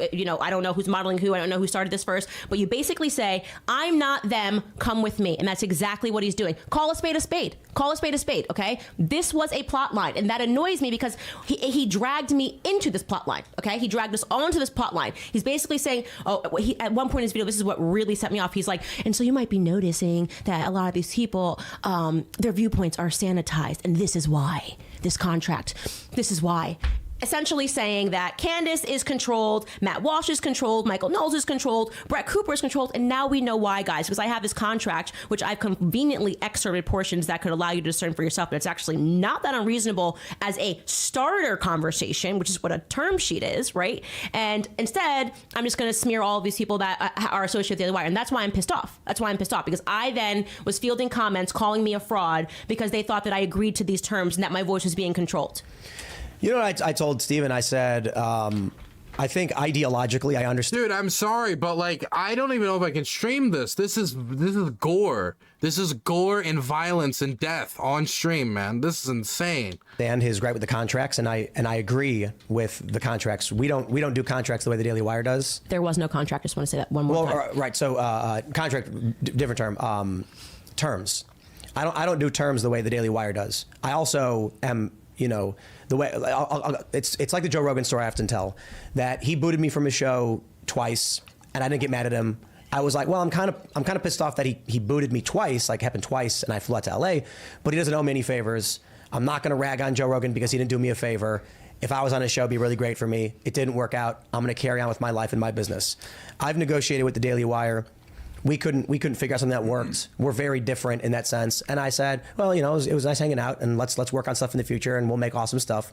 I told Steven, I said, I think that the Daily Wire is a massive net positive, especially with like What Is a Woman? I mean, that was a massive cultural. Dude, all this fighting and stabbing and clawing and pulling of the hair to make What Is a Woman, huh? And stuff like that. Got it. Okay. Yeah, we're just remembering what the fight is truly about, guys. Force that got even mainstream, like moderate lefty types to be like, oh yeah, I've seen that, and start this conversation. Then you did the BLM documentary, of course, that had I don't think it was nearly as big as What Is a Woman, but it certainly had a cultural response. These things are tremendous, and so my attitude is like, look, I don't like the contracts of, like, they're very business like, the very entertainment industry. I understand that the Daily Wire does it. If someone came to me and said, we're going to get investors, we're going to get some prominent conservative voices, and we're going to launch a company that rivals Disney, I'd be like, man, I don't like Disney. And they'll go, yeah, but it will be America-loving, independently minded, meritocratic. I'll say, oh, I'll take that over Disney any day. And then I'll go and do my thing that I think should be the way I want it to be. And I'm not going to be mad at the Daily Wire for the Daily Wire doing a thing. Like, yeah, Bill, what you're describing first and foremost are the free markets, right? If you don't like it somewhere, leave. I thought we were conservatives. I thought that's what you're trying to preserve, right? A free market mentality. If Daily Wire is so awful, right, and so predatory and treating their talent so horrifically, they'd have no talent, right? Then literally, Steven Crowder wouldn't have to launch a war. He just have to launch an alternative business with better contracts, and people would leave willingly. They would say, there's more money there, there's better treatment, I'm leaving. That's how the free markets work, right? Because he did not feel, maybe he's feeling a little insecure. He thought that he was a free agent. He feels like he's Tom Brady. Everyone's going to make me all these offers. And he felt like it came in extremely low. Tom Brady. I'm Tom Brady. Wow. Oh, I'm looking at Twitter at all the responses to this. Anthony Brian Logan responded to this stream where Candace brings up and everybody sees that the domain for this was registered in December. Anthony Brian Logan, another conservative commentator, just responded to this saying, of course, Crowder is simply trying to get money. I am always right with this stuff. Dude, Crowder's being torn a new one right now. Am I getting offered $50 million? I should be offered $140 million. And the team says, no, thank you, Tom Brady. And then he goes, well, I'm effing Tom Brady. Well, the truth is, like, I think Steven Crowder was feeling insecure. I think he was reeling after those negotiations. I think there are very few conservative networks that can offer him that money. God, he's actually, he's burned a few bridges, right? Fox News, he's burned a bridge. He's burned a bridge with the Blaze. How many other companies in the conservative movement does he think can reasonably afford to pay him what he thinks he's worth, right? The Daily Wire. So when he was done, I think that he was feeling tremendously insecure, right? When those negotiations failed in October or November, Jesus. He stewed on it in November, stewed on it in December, came up in January and decided, okay, I'm going to have to launch my own outfit. Well, maybe, no, it feels more like he got started on this in December because, like, again, the domain was registered in December. So he didn't stew on it in December. He started in December. I'm going to go after the Daily Wire. And his plot line included calling Jeremy Boring, catching him on camera. We only have seen a piece of his conversation. Jeremy has already tweeted that he called him like, hey, let's catch up. And now he was like, let's talk about the kids and Christmas. Tim Pool pulled his audience. Tim Pool pulled his audience, and they were like 74% in favor of Crowder. That's not too surprising, even despite all the new ones he's being ripped, considering that, like, the Tim Pool audience is just generally, like, I hate to say this, kind of like performatively anti-establishment. If there's an establishment thing, then they're against it to an extent. I really do feel like they to a higher degree than other things. And so I think that in this case, the Daily Wire is the establishment and Steven Crowder isn't. Daily Wire, big business thing. Steven Crowder, guy with empty gun holsters and funny little songs about gays and women or whatever, right? Like little performative, change my minds, whatever, like all that. So I would think, unironically, that they would probably side with Steven Crowder, because even if you listen to Steven Crowder's pitch, his pitch is an anti-establishment pitch. Like, we need to bring down big tech, and when it's going to be a very convincing argument to a Tim Pool audience. They were friends. Very close friends, okay? Steven Crowder has said they were friends, not colleagues, not associates, not, you know, like I would say me and Matt Walsh and we're associates, but friends. He called his friends to talk about Christmas and his kids and said he recorded him and then dropped that recording a week later, pretending that he was doing this to be a martyr. I just don't see how people don't realize this guy is a fundamentally bad person. Like I don't understand how this is even a debate. The phone call thing's rough. I mean, who records their friends? With friends like these, who needs enemies? God. Who needs the left? And we've got friends like these in the conservative movement. Wow. but the other thing too is, I say this about Project Veritas. I think Holy Veritas should smokes. release the raw. It's when done. when they do this stuff. It's like, over. There is no Daily Wire deal coming. There's no negotiation, no calls. Crowder might have overplayed his hand, or it'll pay off in the long run, depending on how big this big con, anti-movie, whatever it becomes. But oh my goodness, this bridge is burned. There's a lot of stuff that Veritas has done that's been very, very important. But I'm often like, you know, it could quash a lot of these arguments about deceptive editing if you just say, like, we editorialized, here's the raw footage you can see for yourself, minus private information if there's like addresses or phone numbers. In this context, I'm really not a fan of snippets being released. Because it's like, okay, well, what led up to that moment? Like, yeah, when he said wage slaves, we don't know the context of. It sounds to me like he was potentially asking a question about, well, do you do this, you know, with all your time? He's like, well, this is different. You're a big person coming in, and we don't have to put as much money behind you, so we're concerned that you're going to have an ad drop. If you're a new person, you're saying you come to Daily Wire, and by this is completely a guess. I have no idea. You're coming to Daily Wire, and you're like, hey, I want to try this thing. You know, can you make my name bigger? Essentially, you're saying like, here are the wages we're going to pay you. You're going to work your ass off. You know what I mean? And you have the benefit of having the entire Daily Wire network behind you. I think he was probably trying to describe, again, I have no idea, the different mentality between getting talent like Steven Crowder and trying to get him into contract versus getting talent that's new and is looking to become a Daily Wire because they basically absorb all of the benefit. Again, I don't know, but it is exactly what he was saying. That's probably what he was saying. Dude, I'm sorry, man, but Candace is like, dude, I would legitimately pay money to see Candace and Crowder on the same show. Tim should try to organize somebody from the Daily Wire being on while Steven's on. I don't know if Steven would agree to that, but could you imagine Candace and Steven on the same show yelling at each other about this stuff? The content would be unforgiving.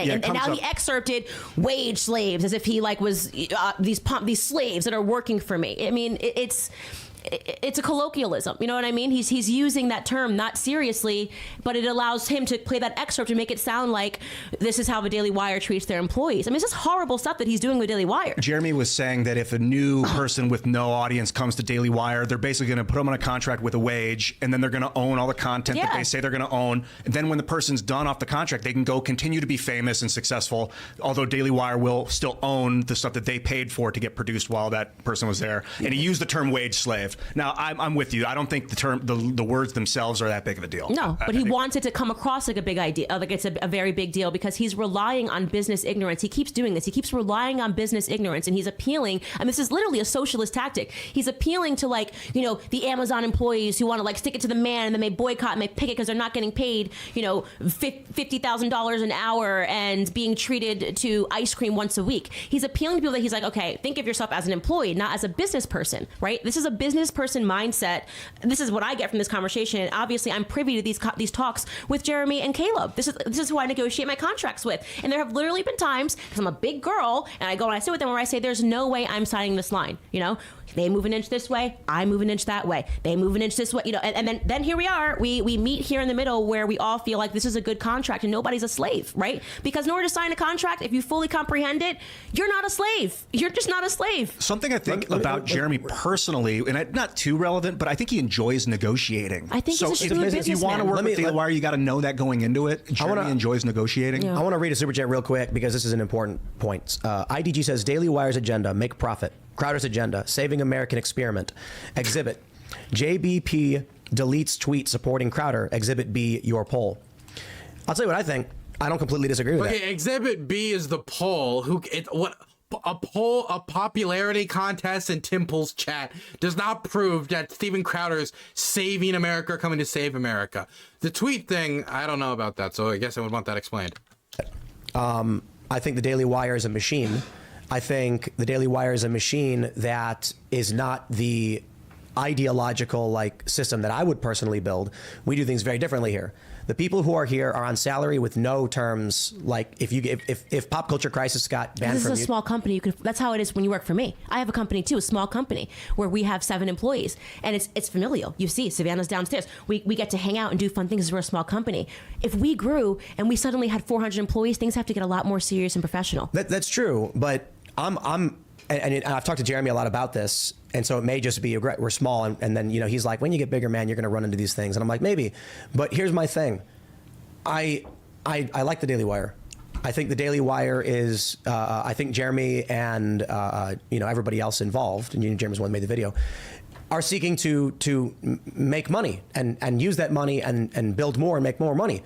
If the Daily Wire succeeds and makes money and then makes more movies and makes more documentaries, that means we're going to get more What Is a Woman? It means we're going to get more, Gina Carano's. It means Hollywood will be weakened. It means as Hollywood falls from the hill, a machine that actually, at least to some degree, shares our values will be there. It may be, in your opinion, a cold, faceless machine, but at least the cold, faceless machine is saying meritocracy.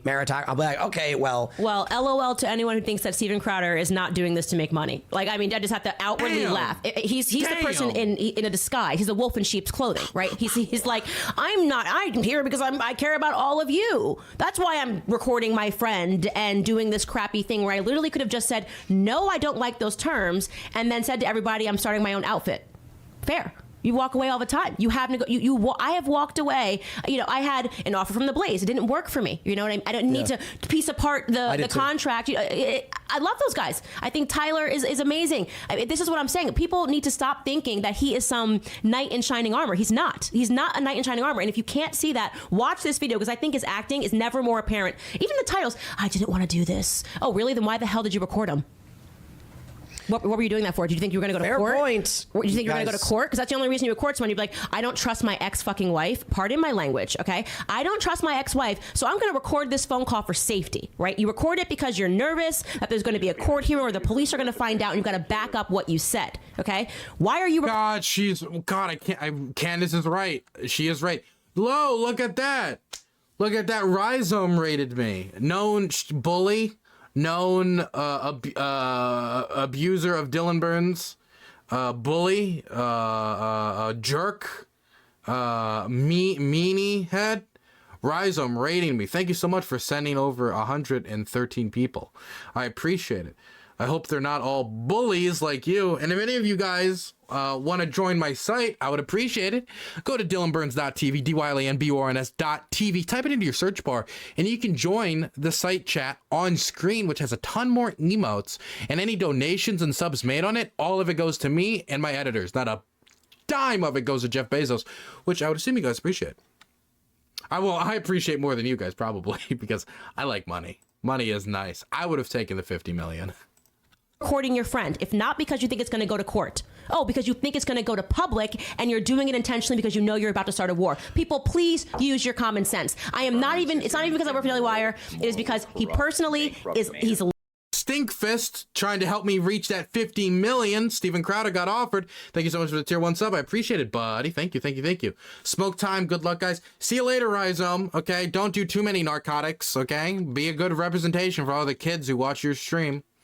Lying, and he insulted me, and during his lying campaign, he's still lying. He even said something in this video where he's like, now they're sending out their... No. You took... If you're going to aim and you're going to hit somebody with shrapnel and it's going to be me, you better aim correctly, because I don't like shit like this, okay? I have been quiet. I know Steven Crowder treats people like absolute trash. It's a known thing in the conservative movement. Damn. Ask anybody... Damn. Shit, before it was like, I heard some hearsay that he acted this way at Blaze. But now it's like, I know he's a piece of shit. I know he treats everybody like scum. I know it. Remember the non-disclosure agreement, Steven? Now she's like she's about to like take all the skeletons out. She's getting every skeleton and dragging it out in public.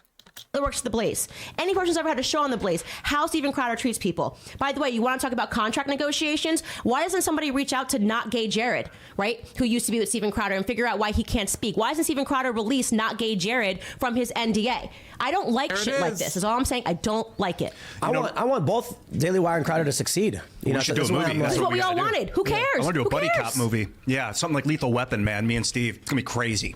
I mean, Luke's sitting here. I don't know what he's doing, man. It's just bad business. It's I'm just like, bad this business. is like, well, WWE. Let me explain. I think and I'm like, I personally just, I personally don't care, to be honest. I want to try and like. I want to talk about the globalists. We and will. And how taxation. He's like, I've got my note. Now globalism is amazing and fantastic, and we should all be in favor of it. I want to talk about We'll get into that taxation theft, politicians are criminals. All right, but let's do drama first. Well, real quick.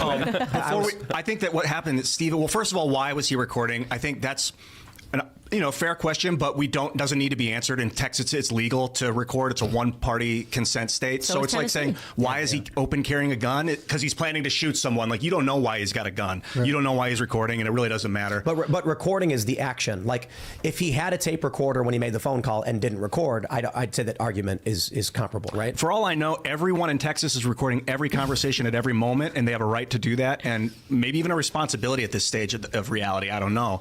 Things you say can be taken out of context if you don't have the protection for yourself. Secondly, I think what Steven said in this video that we're probably not going to watch all the way through, it's pretty long, or 20 minutes, 18 minutes, is that he's not concerned about the money, but I agree with you, Candace. He did say, I can't do 50 million, I need 140, 30 million. It's something about, he said about 30 million a year is what he was looking for. Jeremy said that, I think, 30 million. And then Crowder said he counteroffered. Yeah. He's like, I didn't sign up the money. So why'd you counteroffer before you decided the terms weren't available? So after they realized the money, that's not an option. We can't do 140. Steven said, then you got to take these. What an incredible amount of money. Insane amount of money. Monetization, negative penalties out from, like, if I violate YouTube's terms, because now you're an arm of big tech because you're making me follow YouTube's terms of service. You're basically a lapdog for YouTube. But Crowder follows their terms of service too. We all do. That's the whole point. The first time I was on this show, it was during COVID crazy, if I remember correctly, and you said, I know you have a stance on vaccines. Let's wait until we get onto behind the paywall. Let's be responsible. Let's not get banned. Yeah. Let's talk about the 99 things we can, and then the other stuff we can put on timcast.com so that we can slide the conversation. Oh, you're shilling for big tech. You're part of big com. When you're a commentator, at the end of the day, if you have a crew that relies on you, your statements end up affecting other people's bottom line. If I was to say something that let's say I started saying slurs about Serbians right now, just like after, and Twitch is like, oh, that's bad, and they banned me for it. That doesn't just affect me. It affects my editor. I have a employee and another person on contract, right? That doesn't just affect me, it affects all of them. And so we're talking about the Daily Wire and these contracts negotiated with Crowder, with Steven. If he was to lose advertising and he was to lose advertisers, or possibly start losing the Daily Wire advertisers based on his statements, like, it's not just him who's affected, it's all the other people who work at the Daily Wire that's affected. It's not that crazy that the Daily Wire cares about that. You can call that in bed with big tech if you want, but it's also just a reality that they don't have the infrastructure in place. And I don't think they're ever going to have the infrastructure in place to build something that's like as deregulated as they want. Definitely when you've got people like Matt Walsh going on rants about how, maybe gay couples shouldn't be able to have kids, being able to adopt. Like, you're already really pushing the line with that stuff. Now you're all a part of Big Con because you're being smart and you don't want to get banned until we have a comparable platform to go to. Listen, in a perfect world, we would all wish that we could do. I invest all of my time in trying to support companies, and sometimes they fail and it sucks. You know what I mean? Like, I really believed in glorified banking. It crashed. I really believed in the freedom phone. That didn't work out. We all want an alternative, and Did she really remember the Freedom Phone scan? Yeah, she really put her neck out for that one. Everybody else dipped. She put her neck out for it. The Freedom Phone scan. Oh my gosh. If any of you guys got time to look into that thing's hilarious. Well, it was cheap garbage. It was cheap garbage. Meaningfully want an alternative. We just don't have them. We're not there yet as a conservative movement. So while we're not there yet, we're just all gonna just shoot ourselves in the foot and be nowhere to prove that we were a real one, right? Oh, it shows that you're a gangster because you got shot in your chest 9 times. Yeah, if you don't get shot in your chest 9 times, you're not a real gangster. Like, a real effective stupid fighter against that is to use the momentum of Silicon Valley against itself, or for your favor, like jujitsu it. I don't think pushing back is the right use of energy. It requires too much. So you want to use these platforms to, one, get the word out about new platforms, and 2, as hosting, because you can host things behind. I mean, obviously they'll get banned. Whoa, if they violate hold the terms. on. Give it to me. We can check this. Pulled upon who is. The domain for Stop Big Con was registered on 12/12/2022. Whois.com. Stop Big Con was registered on 12/12/2022. Internet sleuths are going to catch him. Crowder announces he left the Blaze and asked people to sign up for Mug Club on 12/15/2022. It was all the fact. Like, listen, I love you, internet sleuths, because somebody just that's hilarious, of course, but somebody just brought up a really good point in chat. And this from Deathwire, and he's saying that Steven Crowder has exclusively relied on benefactors that poured money into him without significant risk, and the Daily Wire does not function in the same way, so they require him to justify the investment into him without him constantly gathering liability in the form of unacceptable content. The Daily Wire does not exist just to push the idea of conservatism. They also need to, they have a bottom dollar, they make money, and they got other people to pay to. They're not like a big billionaire that's like, hello, Steven, I like it when you say global warming might not be real, because I like to bash baby seals in the head. So here's a baby seal carcass with $100,000 in it to raise your production value. That's what would usually happen with Steven Crowder's show, or something along those lines. Okay, I've exaggerated a bit, but there'd be benefactors who would come out and pour money into it. The Daily Wire is not a benefactor; they're an employer. And I think maybe that shift is a little difficult for the guy. I don't know. This is, of course, was going to happen, and this is the problem, is that Steven has to realize people are smart, okay? People are smart. They're going to figure it out. Oh, so you happened to look up to register Big Con. Yeah, let's confirm that. What's Stop the Big website? Con. Yeah, I got it right is here. It there you go. StopBigCon.com? Right now we are 12/12/2022. So this was registered. Stop Big Con was registered before he announced he was leaving the Blaze. Is that what it was? Isn't that so weird? He announced he was leaving the Blaze on 12th. Well, look, guys, and again, Crowder will be here on Monday. He can tell us about all of this. I don't want. And then he recorded his conversation with Jeremy 2 months after that. I just want to say, like, we're in the middle as per usual. Candace was booked a month and a half ago. And this whole drama lights up, and then we talked with Crowder. We asked him to come on and talk about this. So, I mean, there are so many things that I disagree with the Daily Wire on. Like, so many things. This is just not one of them. Like, this is just actually someone's being a bad person and plotting against them. That's it. That's all this is, right? And that's what I want to say, because like I said before, I've been with Daily Wire for 3 years. You've never heard me come out and defend them. They're in trouble every other week with a different host for something that they said, something that they haven't said. Ben Shapiro's under fire at least once a week on Twitter. People are angry at him. They think he's a shill for this. I don't weigh in on anything. This actually, Steven Crowder's a bad person. I was thinking, what if they just paid Steven $50 million for his back catalog and then put it on Daily Wire exclusive? And the only way to see Steven is to go to Daily Wire. Like, that would, I don't know if $50 million would be worth it, but 4-year terms, all his back. If you had a lawyer, you could negotiate. Or you could go. What if you could go into DailyWire.com and then pay 99 cents on a Crowder video to watch it for the day, and then Steven gets half the revenue or something? I mean, there's so many cool things we could do. I mean, I think you guys could do. It would require. Why is this? That's a terrible idea. Like, you have to pay $1 each time you watch a video. I mean, like, that's how movies work, but those are movies, right? And like that, and that type of stuff has kind of fallen back a bit, Blu-ray, Redbox, stuff like Redbox and services like that, because people now have subscription services to Netflix, Hulu, HBO Max, stuff like that. My goodness, pay-per-view YouTube videos. Steven, that's actually insane, dude. I should start that. If you guys want to watch me. Okay, if you guys want to watch me laugh at these guys infighting, you got to pay me $20. You got to donate $20 to pay your fair share to watch me laugh at Steven Crowder right now. That is the only fair way. That's the only good way to do this. Pooh, thank you so much for the Prime Gaming being sub for 6 months. Appreciate it. To just look at the term sheet and then be like, I'd rather do it this way. Here you go. There you go. A conversation.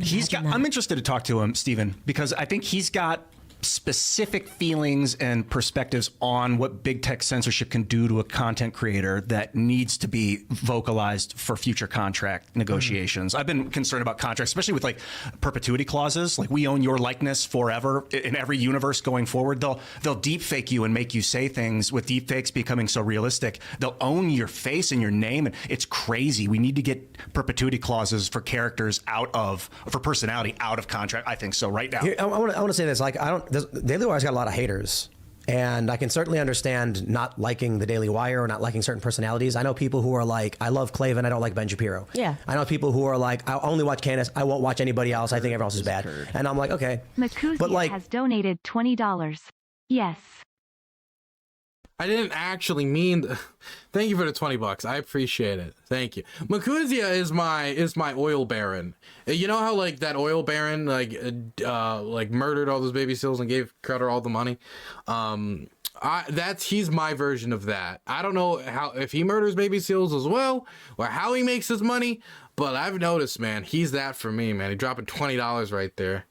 I don't know if he's weapon smuggling or whatever it is, but he's doing Gucci if he can drop as many donations as he's dropped on us today. I appreciate it, Makuzia. Thank you for the 20. That should show that like we don't all agree on everything. But Daily Wire existing is a massive net positive, regardless of whether you like what they're doing or not. Like, again, What is a Woman was a massive cultural force, and that matters so much. We talk about culture and the importance of cultural dominance so much. That documentary reached regular people. It was so big.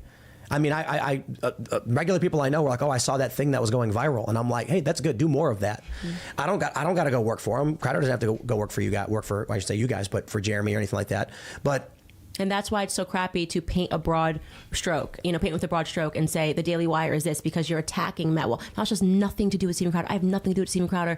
And yet you're basically making it seem like we're all plants and that we've done something wrong. And that's deeply upsetting to me. It's super annoying to me. I would like to see people stop saying that company is doing thing, because it's people. The people are doing the thing with the guise of the company attempting to protect their person, their identity. But like, no, companies don't do things. People. Fair point. Someone mentioned Crowder never said the Daily Wire. Okay, but like the Schmaley Schmeier. I mean, how many freaking all of the context clues were? It's like this is.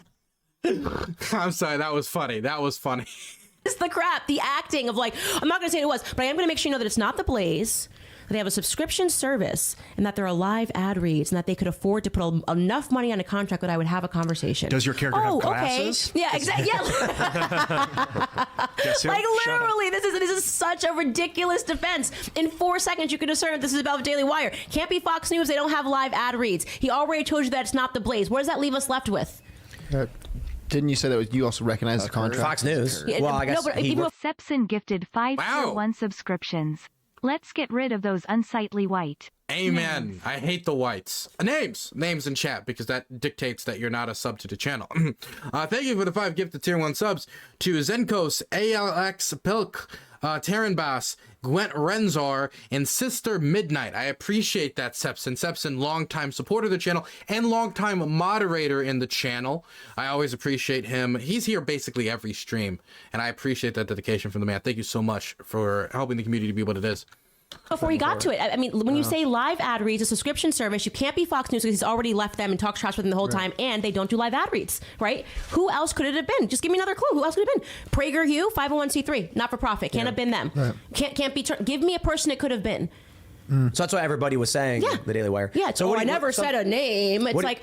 What do you think about this? I think this was a bad move on Daily Wire's part, that the contract said if you get demonetized, there will be a fee, but Crowder's already demonetized. I told you, they had these same, this is why I'm saying this was just a conversation starter. They had these same things that made literally entirely no sense in my contract. I was like, okay, is this, you guys, like, a lawyer just like copy and pasted this from somebody else's contract? Like, this is just a conversation starter. Like, they just wanted you to see the number and go, excited, and bring your lawyers in, right? There were literally things that were saying, like, I'm not on TikTok. They mentioned my TikTok, they mentioned my Snapchat, and I was like, okay, well, I'm not on any of these things, and I'm never planning on being on them, so we can strike this, and and then you say, okay, this one sounds okay. Can we include an extra line here? Like, he kind of started this idea that my my social media channels are controlled. Literally, they had something about access to my Twitter. Took it out. I said, I will never, ever, ever. My Twitter is how I made my entire brand. I will never even share a login to my Twitter. Right? And my Instagram, same exact thing. So they created a separate Instagram, which they're allowed to do, which has Candace Owens Pod, and it has its own followers, and they release stuff from the podcast. I didn't want to sell my voice, my social media things. It would have been nice for them to have access, but it's actually better for them because then they can own that page in perpetuity. Candace Owens Podcast, and because I'm creating content for them, so they can share clips into perpetuity of what they have paid for, right? So it's like, that's again just he's pretending that there was something nefarious going on there. I got the same stuff that made no sense. You'd say, just like he said, this makes no sense because I'm already demonetized from YouTube. That was my circumstance for Facebook. They had a thing about demonetization from Facebook. My lawyer went back and said, God, she's a fast talker, ain't she? Candace is already demonetized on Facebook. And they went, oh, that's right. Strike it from the clause. For people asking too, like, yeah, when Crowder comes on, I'm going to let him again, say his piece. I'm not, like Candace is giving her perspective working at the Daily Wire, and what I went through the contract negotiations, so there's no way that he can pretend that there's something missing. He didn't go through them. He went through term sheet, don't like, $140 million, wham, going on to YouTube. I went through the full 5-month negotiation, so there's nothing for me to make up here. You know what I mean? Someone said, what if Crowder and the Daily Wire planned this for attention? LOL. Now we're talking. LOL, I like that. I love a good conspiracy theory. The Jeremy Boring response video was recorded December 3rd. I love that. I don't know. Look. Again, I'll say it again. Crowder's not here to defend himself. So Candace, he's on YouTube. But Candace, on YouTube Candace, how do you really feel? but look, man, I'll wrap up with this, and we'll move on to some big worldly things with like the World Economic Forum. Alec Baldwin, we got to talk about Alec Baldwin. I negotiated with the Daily Wire on like, here's what happens. Jeremy comes on the show and he says, "Is there anything we can do together?" And I'm like, he's like, "'Cause I know you do a company, and it's not the same as like if we went to any other person and said, come work for us." And I was like, "There's probably something we could work out. Look, there's a lot of stuff I don't know, and we're trying to build this thing. We're trying to do X, Y, and Z. We're trying to do cultural stuff. I know you guys are." We talked. We went back and forth, and I said, "Guys, I don't think there's anything here." And Jeremy was like, "I think you're right." We went over numbers. We went over everything, and the Daily Wire said, "What if we did this?" And I said, "It doesn't work. It doesn't work for what we're doing because we want to do these things." And I'm just going to come out and say this. I try to keep private details, but I said, Jeremy, like, I might want to buy a billboard that says Liz Cheney's a fat pig. You know what I mean? Like, I know that, like, the Daily, and he started laughing, and he went, "Well, I don't know about that." And I'm like, "Look, we're crazy weirdo rogues. What we do at Timcast, we want to be nuts." And really, what's the purpose? I'm vile, therefore I can't work with others. Congratulations, Tim. And we want to, like, not crazy, but we want to just be. We're not the Suits, and we're not the corporation. But I think what you guys are making is good because your version of the corporation is better than the Disney version of the corporation. But I'm not the corporation either, and I want to make that very clear. And that's what annoys me is that people they have this idea of what the Daily Wire is, and then they try to say that every single host exists on this idea. We disagree all the time. Like, there is literally, it's hard to find a moment where me and Ben Crossan agree on things. Like, you know what I'm saying? And so they paint this thing of like, there is no, like, yes, the office is very corporate. I don't even go into the office. There's a podcast studio that I go into that is smaller than this that I operate within. So it's very frustrating because people just don't understand. Yes, he is running his business, and there's a corporate side of the Daily Wire, and it's annoying to me to have to though answer for people that thinking that somehow corporatizes Candace Owens. I've been the exact same Candace Owens from the beginning of my YouTube days to now. But I'm not trying to imply anything about you or any of the hosts. I mean, like, it's a traditional corporation. It's got personalities of varying opinions, and like us putting a 95-foot billboard of a rooster in one of the biggest Times Square billboards makes no sense as a business, but it makes sense culturally, and it makes sense, like we want to be more shocking, and the Daily Wire wants to beat Disney at their game. We do to a certain degree, but I don't think. I think maybe. Can I be clear? The Daily Wire will never beat Disney at Disney's game. I am very confident making that assertion. If I'm wrong, I'll eat my hat. But that is just not going to happen. In 10 years, we can have some kind of network that'll have a cultural force, and that's a good thing. I think the Daily Wire, the way it's structured, actually is set up to poach the content, to poach the executives, to poach the talent from these industries. Of course, that makes you similar in some ways, but the output is corrected. You know what I mean? That's why I like the Daily Wire, despite not wanting to work for the Daily Wire. But at the end, my thing with Jeremy was like, I don't think there's anything we could do transactionally, but there's a lot we can do culturally for fun. Yeah. And so we're actually working on some stuff. Somebody just brought this up. Could you imagine like a Disneyland, but it's like the Daily Wire? You go to like the Matt Walsh Experience like roller coaster. And he's like when you reach the top of the dip before you dip down and like go-wee, in a roller coaster, he just yells every imaginable slur at you. Just of course the T and the F slur I think are going to be the two that we focus on though, because we need to keep it authentic. And the same. There's like the Matt Walsh bathroom experience where they have to check your cock and pussy before letting you in. to a bathroom to make sure you're not, you know, trans or anything, or gender non-conforming in any way? Thing is true. Like, you know, I talk to Crowder all the time about, well, I shouldn't say all the time, but periodically we talk about culture war issues, you know, what needs to be done, what we can do. We've talked about the stuff that Ian's working on with a decentralized network. Yeah, I got a new company, relatively new, called Inverted Technologies, and we're building like basically what Patreon attempted to do or didn't quite get right, but that you basically you download a packet, software packet, you load the application, you can upload videos to a server of your choice, one that you have at your house, you can upload it to Rumble, and then you can get all these people can pay $10 a month, whatever you want, different tiers of payments to get access to that content. And later, as we build this out, it's going to have search algorithms where you can find other people, other content creators that are using it, and create a network where everyone owns their own stuff. And you That's ultimately you what it's can't be about. banned. The idea is like your website can also have a recommended section of similar content. And you as the website owner, so like let's say we did timcast.com and we joined this network, you will see in the recommended tab Steven Crowder. I could go, look, I don't want, you know, he's a competitor and I don't like his opinions, so I'm going to say on my website he can't appear. But he's not banned from the network, just my personal site. So basically you create a decentralized... That's awesome. They're getting off point. My camera is just solidly broke now. I can't get it back on. So I'm just going to end it here and just say this. I think that Steven Crowder had a few good points about specifics of the contract, but overwhelmingly here, this feels like he was being misrepresentative. He was not willing to give all of the details that would be necessary to give somebody a fair interpretation of what the original proposal was. It wasn't even a contract; it was a starting offer. He should have talked about the $50 million, and him responding. Blue Rider of Neptune gave Ionic Naga a Tier 1 subscription. Let's celebrate our new colors names. Thank you so much for the Tier 1 Blue Rider. I appreciate it. And him, oh God, I lost my train of thought. He saying that, you know what, the contract that was talked about and how contract negotiations went, as the Daily Wire is currently claiming, is a misrepresentative and dishonest. But I'm not going to give any of the evidence, and I'm not going to give any of the details. Is when now that we're talking about a specific company, is not something that you can do. I don't think that's fair. I don't think it's fair to anyone involved. Also, I don't think it's fair to the audience who he expects to believe him and take him at his word. Not to mention, from the beginning, he should have said the Daily Wire's name. He should not have kind of like sat on the fence on what he was going to say, but he's going to confirm it's not the Blaze and da-da-da. Like, come on. I think right now, my biggest takeaway from this is that it's a big PR move.